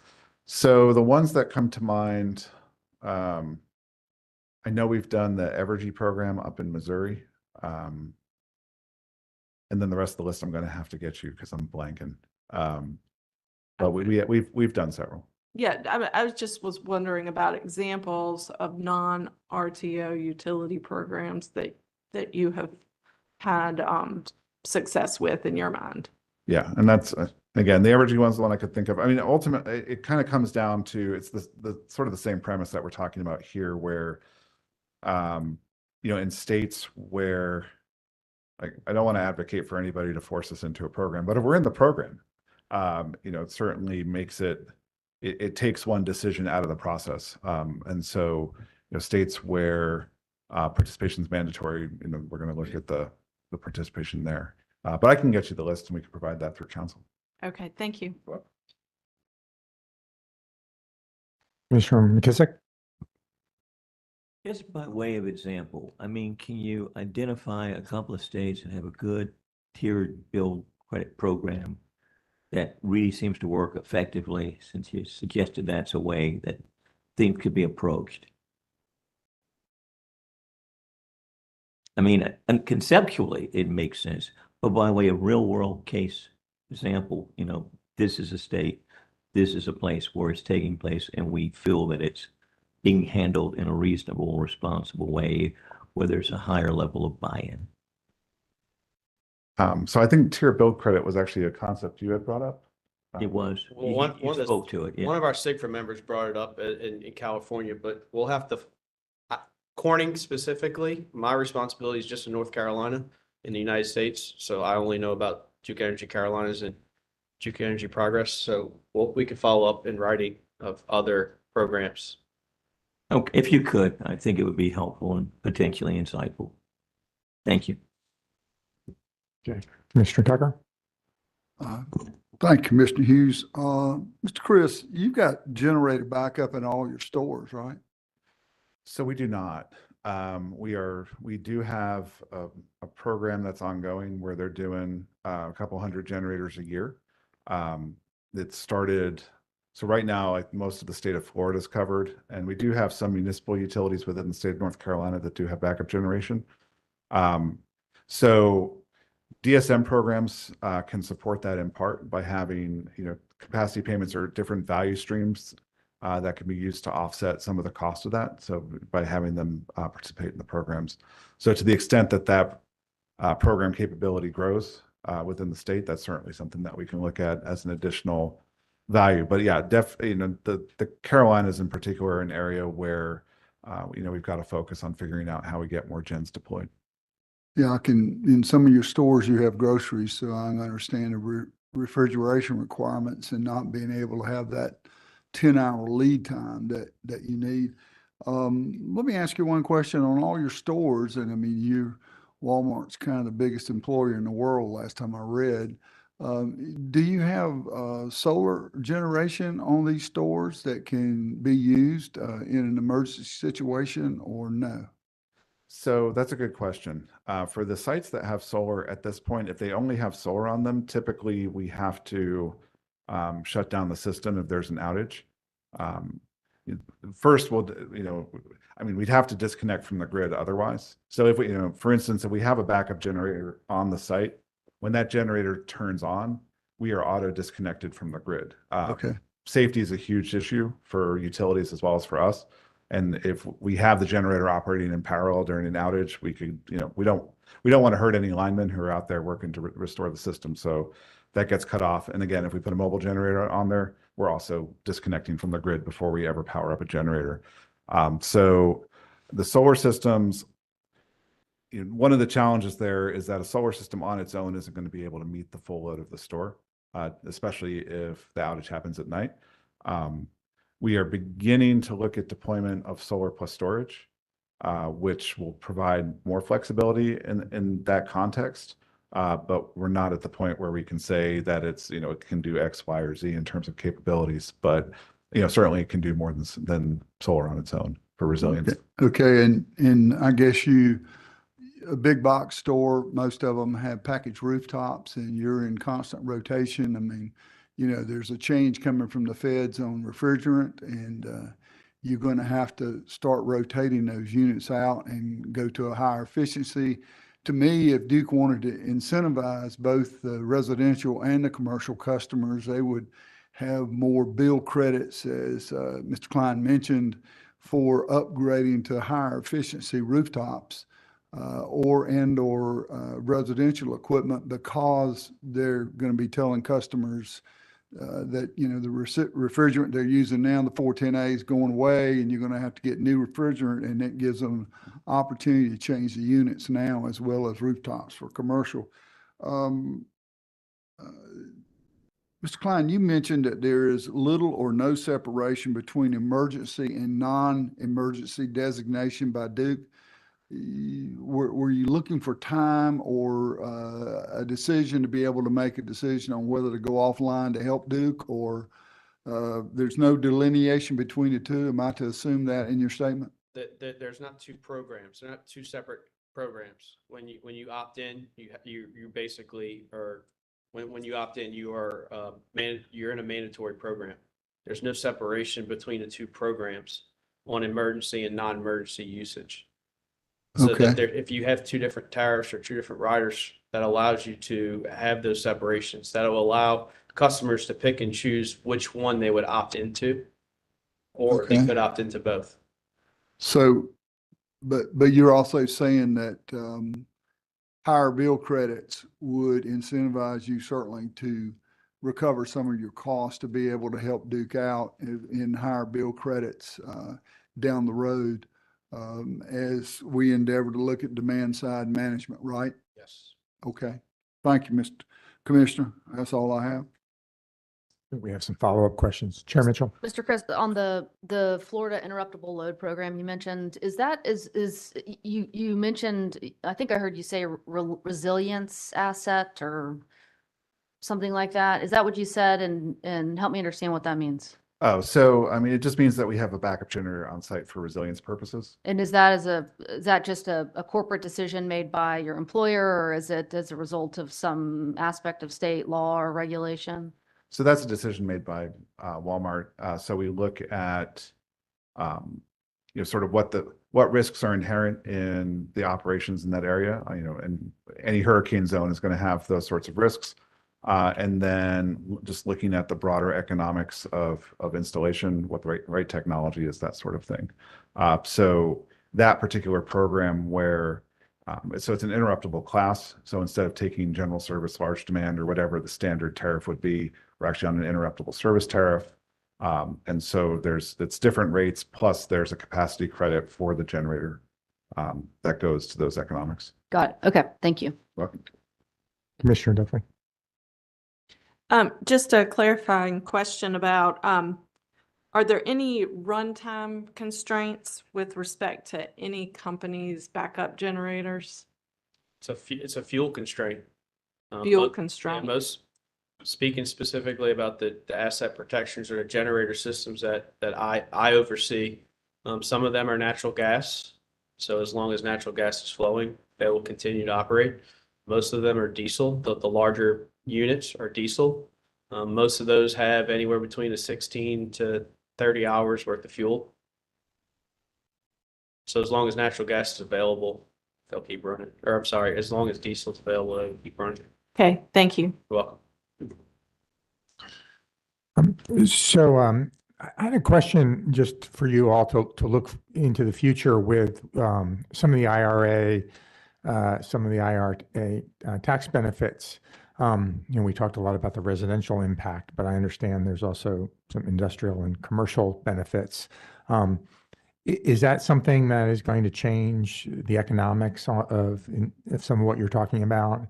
Things like, the tax credit for storage, for example, that we didn't have before. Are we going to see, is the utility actually going to see changes in your facilities as these things get rolled out? I guess I can jump in first.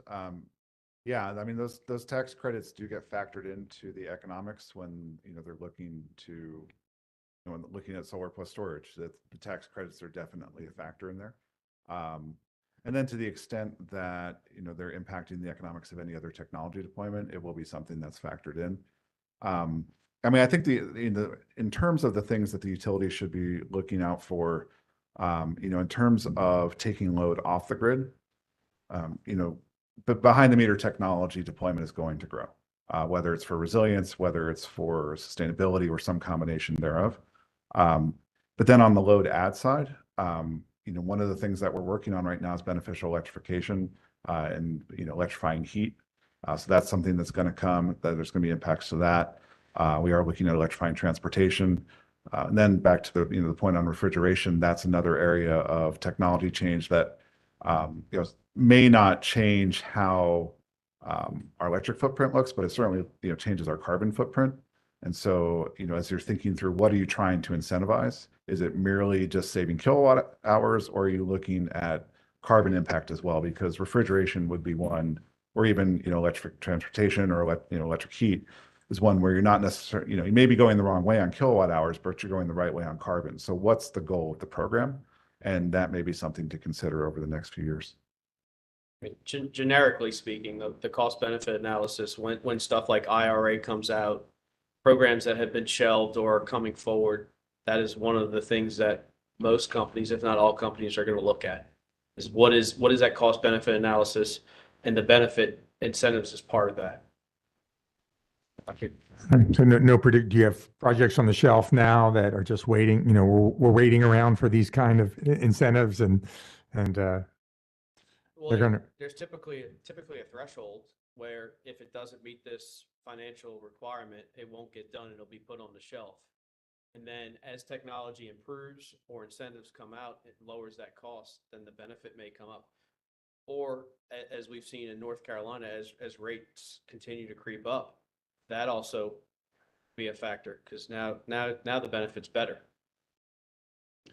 I'll say that CUCA is compiling a list of those projects within our members for submission and potential consideration for the IRA when that happens. So yes, I would say that they're definitely looking at that. Okay, that's all I have. Any more questions? Thank you very much for a very informative panel. Thank you. Commissioner Hughes, I know that the witnesses aren't under oath. This is a technical conference, but Mr. Chris and other members of this panel may have transportation to catch. And so I just wanted to let you know, would sort of request that it be okay that they be excused. Yes, they're excused, yeah.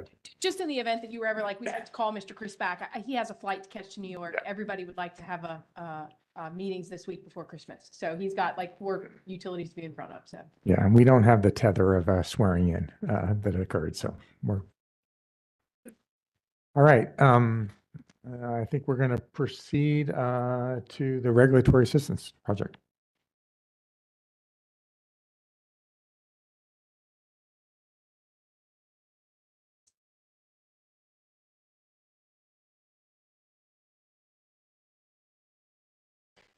All right, and since a party is not sponsoring you, if you want to give a brief introduction of your background when you start, that Sure. appreciate that.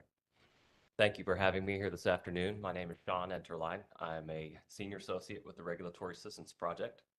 I am an economist by training. I got a master's degree in resource economics from Penn State, and I've spent about 2/3 of my career working for investor-owned and municipal utilities, primarily as a resource planner. So looking out multiple decades to figure out the mix of resources to serve the load. The other third of my career has been spent in efficiency and renewables, consulting for Vermont Energy Investment Corporation, Dunsky Consulting in Montreal, and more recently with the Regulatory Assistance Project. I think it's important to mention that we also want to thank the Lawrence Berkeley Labs for making it possible to be here today. I'm impressed by the caliber of information that's been conveyed today. And so I have a short list of about half a dozen slides that maybe fill in a few gaps, but more importantly, just reemphasize a few points that I think have already been made well by others.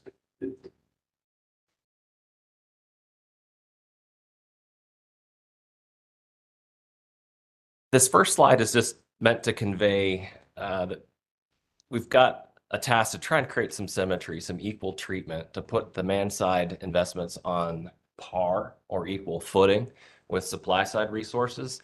And at a high level, we can do that just by looking at how it's been done on the supply side for so many decades and so successfully, by picking the objective, reliability, two very shared and transparent performance metrics that measure it, and also a very long-standing recovery mechanism in our traditional cost of service rate recovery. That's what we're trying to measure up to and create a balance with when we look at the demand side of the equation. And so we don't have to make it up. I think the objectives on the demand side are similar, but not exactly the same. Reliability, as you know, can be served with demand side investments, but it's more often my experience that low cost and affordability is the primary objective being sought. Once you answer that question or questions, what are the objectives, then a series of performance metrics can fall out of it rather naturally. And we have both the luxury and the challenge at this day and age of having a lot of choice and a lot of different performance metrics. And I'll end this presentation with just one example or two from Missouri and Vermont, I think, is where we might end on what they're thinking with respect to performance metrics specifically. Because it doesn't take a lot of imagination to know what their objectives are once you see those metrics. And then lastly, the recovery mechanism itself is shared. I love the GDS report that the public staff made available, because it shows how much we have in common across different jurisdictions in the US. I'll give you a specific example. Tariff riders and surcharges are by far the most common mechanism to recover these costs for DSM and EE programs. You still do see examples where traditional cost recovery methods are being used, but they've really been supplanted by tariff rider mechanisms. And lastly, once we've done this matching game, I've got a later slide that just has a puzzle piece icon on it to reemphasize the point that we're just drawing a common thread through objectives, through performance metrics, to a recovery mechanism. And then the challenge is to stand back and ask, does this balance? Does the mechanism reward performance in proportion to the value or the benefits that those programs are providing? The rationale is also common across our jurisdictions. The throughput incentive almost goes without saying, as does the emphasis on capital investment. It's also common to see a desire for longer term results over shorter term results, but frequently you see both. You'll see an example of that later on with Missouri, where they very explicitly called out at a 10-year marker that they want both. And so I wouldn't characterize it that you can have your cake and eat it too, but you could certainly pursue a balance of long and short term investment on both sides of these supply side, demand side equations. This is just a picture that tries to give a sense of how things have evolved over the decades. Prior to retail competition in the 90s, traditional cost of service rates of return mechanisms were used to recover DSM and EE program costs. As we move forward in time, it's become more common to recover them through riders, as I mentioned, and to tie the cost recovery and the incentives that are associated with them to certain thresholds. They break down into two categories: volume thresholds or kilowatt hours, and dollar thresholds, most commonly shared net benefits. And as the GDS report also makes very clear, multi-factor combinations of these objectives are becoming common. And I think that also speaks to something else we have in common across our states. It's rare that a statute, an enabling statute, is singular in its charge. There are usually more than one objective at play, and it becomes a balancing act to achieve them all simultaneously. So this is just an example of some of the categories of choices. A lot of attention has been paid to volume type objectives. And when you choose, for example, first year savings as your volume metric, you can expect shorter term results. On the other hand, lifetime savings, measuring the savings over the course of a piece of equipment's life, you could expect to get much longer term results. And of course, the middle, this was illuminated in some work in Michigan about 10 years ago, is to kind of look at accumulated savings over a multi-year period and try and seek balance that way. Net benefits, you're familiar with that obviously here in North Carolina. I really should have added another box here because percent of program costs themselves is very much a co-equal measuring stick with respect to dollar measures. And then lastly, hybrids, multi-factor is at play here as well. So here's the puzzle piece slide, and we've talked through all of this already. So I want to emphasize a puzzle piece that I probably should have put here and did not. When you've got an incentive mechanism, you've got a few choices in how you implement it. Far and away, the most common is this tiered or sliding scale approach. You reward more performance, greater performance with greater reward. You have that structure here in North Carolina. To put a boundary case on it, you have all or nothing incentive structures. I'm not aware of any. If you met a threshold, you get all the money. If you don't, you don't. But you do see examples of dead bands, where rather than picking a point estimate for performance, you grab a range and no money's exchanged within that range. So the dead band is common. And the last feature is actually more interesting to me, at least, and it concerns the symmetry of the performance incentive mechanism. Do you use both a carrot and a stick? And if you do, what are their relative sizes and magnitudes? As you'll see in a moment, the answer to that balance, at least with respect to this small set of jurisdictions I'm bringing forth today, is that it is asymmetric. We're more often using carrots to incentivize performance, and that they're larger than the sticks. Forgive me, that's a busy slide. If I may, it makes the point that these jurisdictions actually have a lot more in common than they do differences. Most of them are using tariff riders. The term of their recovery is 1 year or contemporaneous, with the exception of Michigan, which is on a kind of an IRP planning cycle. And cost allocation is typically at the program level. That opened my eyes. I was expecting to find more examples of portfolio level cost allocation, but did not. So performance metrics, I would characterize all these jurisdictions as multi-factor, and the incentives are as well. So going to the very bottom row, there's a few examples of the structures and how they work. And the percentages start to speak, not strongly, but they start to speak to the size of the carrot. Somewhere between 0 and 20% of program cost seems to be the range in these 5 examples. And they compare pretty favorably, with the exception of Vermont, which is just structurally different. They have a nonprofit third-party administrator who's earning those performance incentives, whereas the other 4 are investor-owned utilities, and they have to get them on par with the supply side, you really need to get up around, in my opinion, about whatever the regulated rate of return is on capital, roughly 10%. So I just want to go forward quickly to Arizona, because this is an example of a state that's expressed its mechanism rather simply in that table. They do have a resource standard there, and as the utility reaches closer and closer and then exceeds that threshold, they're giving more and more of a share of the net benefits to the utility, subject to a cap, which is listed in the 3rd column. Missouri is interesting to me. This is Ameren, Missouri's current program. They're in the 5th year of a 6-year performance period.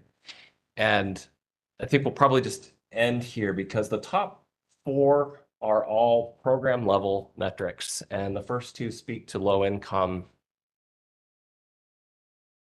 participants specifically, but a particular aspect, which is depth of savings. They're basically saying when a building is coming into the program that has low income eligible residents in it, we want to get as much savings during that engagement as we can, and not wait to some future year. So these first 2 objectives are unique in the sense they're targeting that. That's what they want to have. The next two are maybe more traditional in the sense that they're just looking at the volume of energy savings for two specific programs, the Home Energy Report and the Residential Lighting Program. And then we transition to the second half where you've got portfolio incentives in number 5 starting to kick in. And then coincident peak demand savings. That's speaking to the reliability benefits in my mind, at least at a high level, that these programs can provide. And I want to point out that 10-year break point. They want those savings for both measures that are short-lived and much longer-lived. So it's an example of a jurisdiction that, like North Carolina, has a similar market structure. It's not retail competitive, investor-owned, but has chosen to refine their look at objectives as they design their program. I'll just end on a very high-level slide. This is analogous to Duke's portrayal of the three-legged stool. The left-hand side of this are those 3 legs stated somewhat differently. And the right-hand side, as practiced in North Carolina, as I understand it, is primarily looking at the utility benefits. But there are other benefits that are accruing. Whether or not we choose to measure them is a different issue. And of course, we want to tip that scale always to the right. Thank you. Great. Thank you very much. Let me see if there's any questions. Commissioner McKissick? I was intrigued by Missouri's approach. Now, to what extent have you had a chance to observe how it is actually operationally worked? I think you said it had been in operation for about 5 years. Is that what you indicated? Or how long has it been? Maybe I should start my question there. The performance period, if I recall, is 2018 to 2024. So Okay. we're in the 5th of 5 years. And have you observed it or looked at it closely to examine its effectiveness, how it's functioned, how it's operated? I mean, I see the metrics there, and they're interesting. They intrigue me, and the way they're established. And likewise, if you sit here, you look at the potential for about 20% of program budget for meeting 8 of the performance metrics. I mean, of course, that's 8 of them. That's an awful lot. But what have you seen? Could you share more insight about that Missouri approach? I wish I'd asked the direct question of the staff person I was speaking to, because I did not ask specifically how those performance metrics were going. If I may, a colleague of mine just published a wonderful paper this past month on a more broad topic of performance incentive mechanisms, and had a mixed but positive message to deliver on this topic. So the mixed message is the performance incentive mechanisms at the PBR level, the whole performance-based rate-making universe, hasn't been well evaluated. It's hard to draw strong conclusions on to how effective they are. But the other half of the message was more optimistic, and it was targeted at energy efficiency and DSM programs. Within that frame, utilities do meet their performance metrics most of the time. So I could forward that paper along to you to give you the general conclusion, and of course follow up with Missouri with the specific if you would like. If you could provide more information, more specific, that would be helpful. Thank you. That's about it. On that, just one question. On that last slide, you had societal benefits. That's come up in North Carolina. We refer to it as non-energy benefits. Have you come across a state that's been able to kind of wrangle that into formulas and things that people can agree on?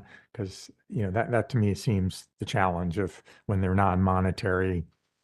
How do you have to go through a whole, with your economics background, do you have to go through a whole economic effort to figure out what these are? Or, are there any states that we can look at that is wrapped into their incentives?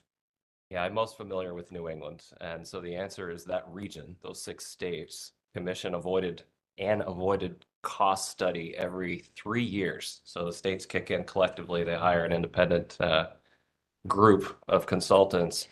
And they not only look at the avoided cost of energy and capacity and ancillary services, but they get right into the societal cost of carbon and put estimates on that. So every 3 years, you're getting a refresh on that value in that region. And they go even deeper into the non-energy benefits. I believe health is in there. So yeah, it's hard work and quantitative in its results, but informed by judgment and experience during the process. It's challenging.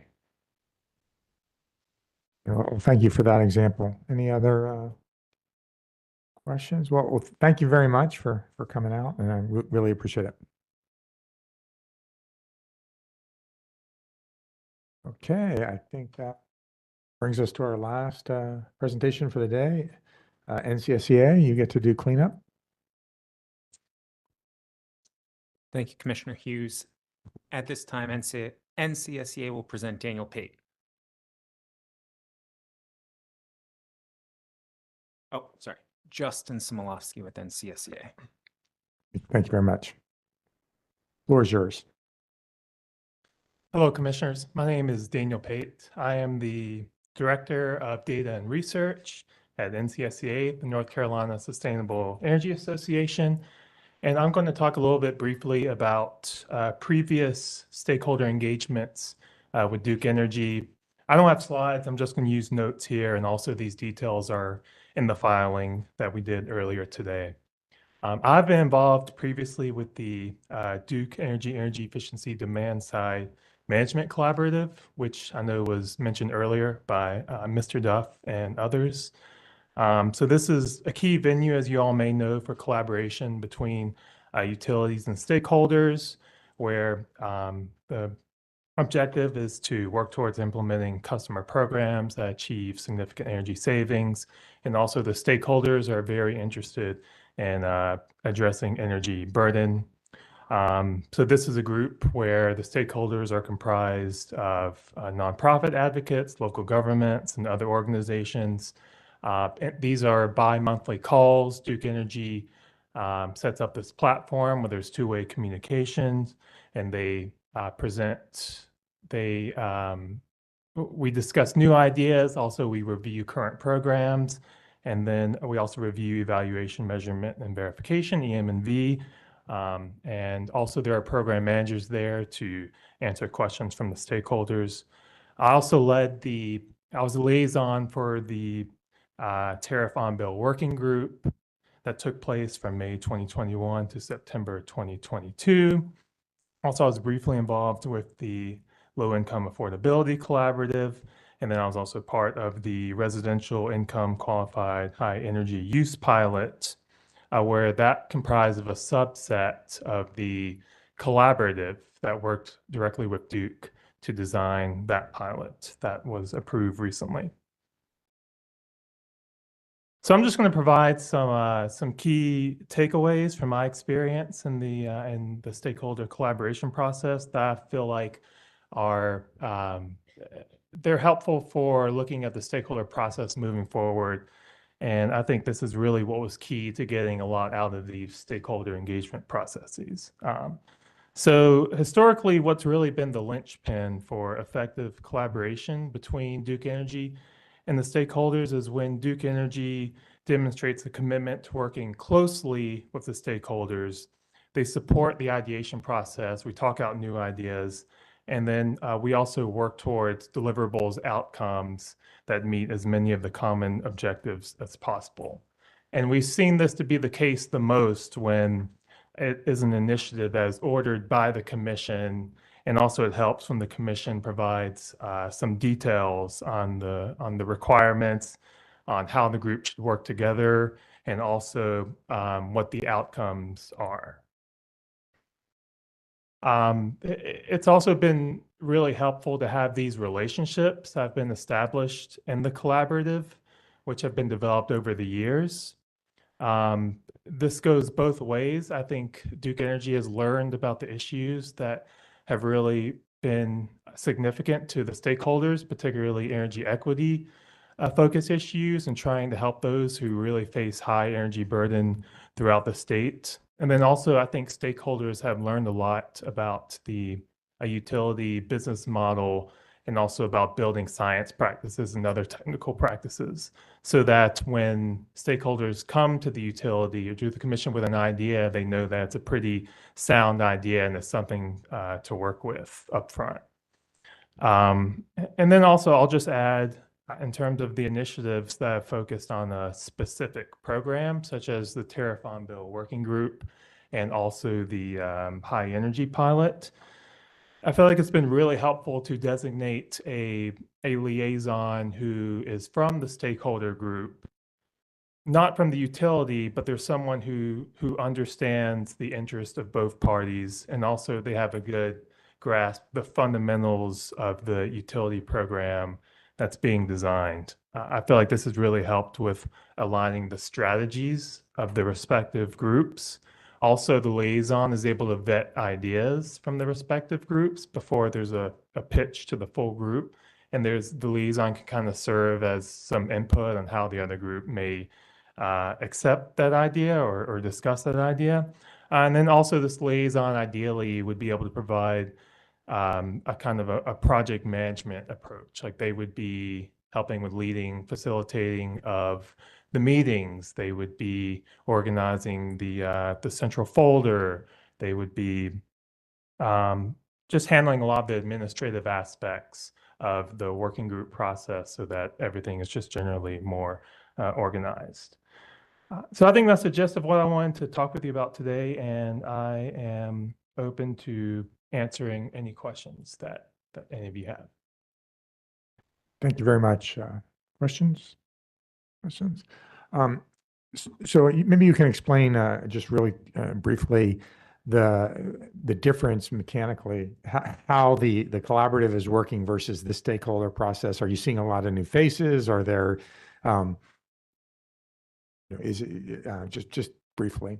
Yeah, I think you're asking to make a tie between the collaborative and the mechanism review stakeholder process. So I haven't been that involved with the mechanism review process. I've heard from my cohorts that a lot of those same practices that are being done in the collaborative, because they have worked well, they're also being done in the mechanism review stakeholder process. So what I'm reporting on, these processes, I feel like is what has worked well and what I have been involved with, and recommend those processes and stakeholder groups moving forward, including the mechanism review stakeholder process. Okay, and then just to clarify, when you were talking about how helpful this sort of intermediary was, are you talking about someone nominated from the group, or are you talking about like a third-party consultant or somebody that's brought in that's outside of the organization? Ideally part of the stakeholder group. So I was liaison for the Tariff on Bill, and just hearing from others, I think that they said that it helped them to have someone who knew about Tariff on Bill and also had the relationships with Duke Energy and go back and forth among the two groups. So, not to say an outsider or third party wouldn't work, but I think it's very helpful to have someone who had that knowledge of the stakeholder interest, and also to have a familiarity with how the business model at Duke Energy worked generally. Okay, thanks for clarifying that. Okay, I think you're off the hook.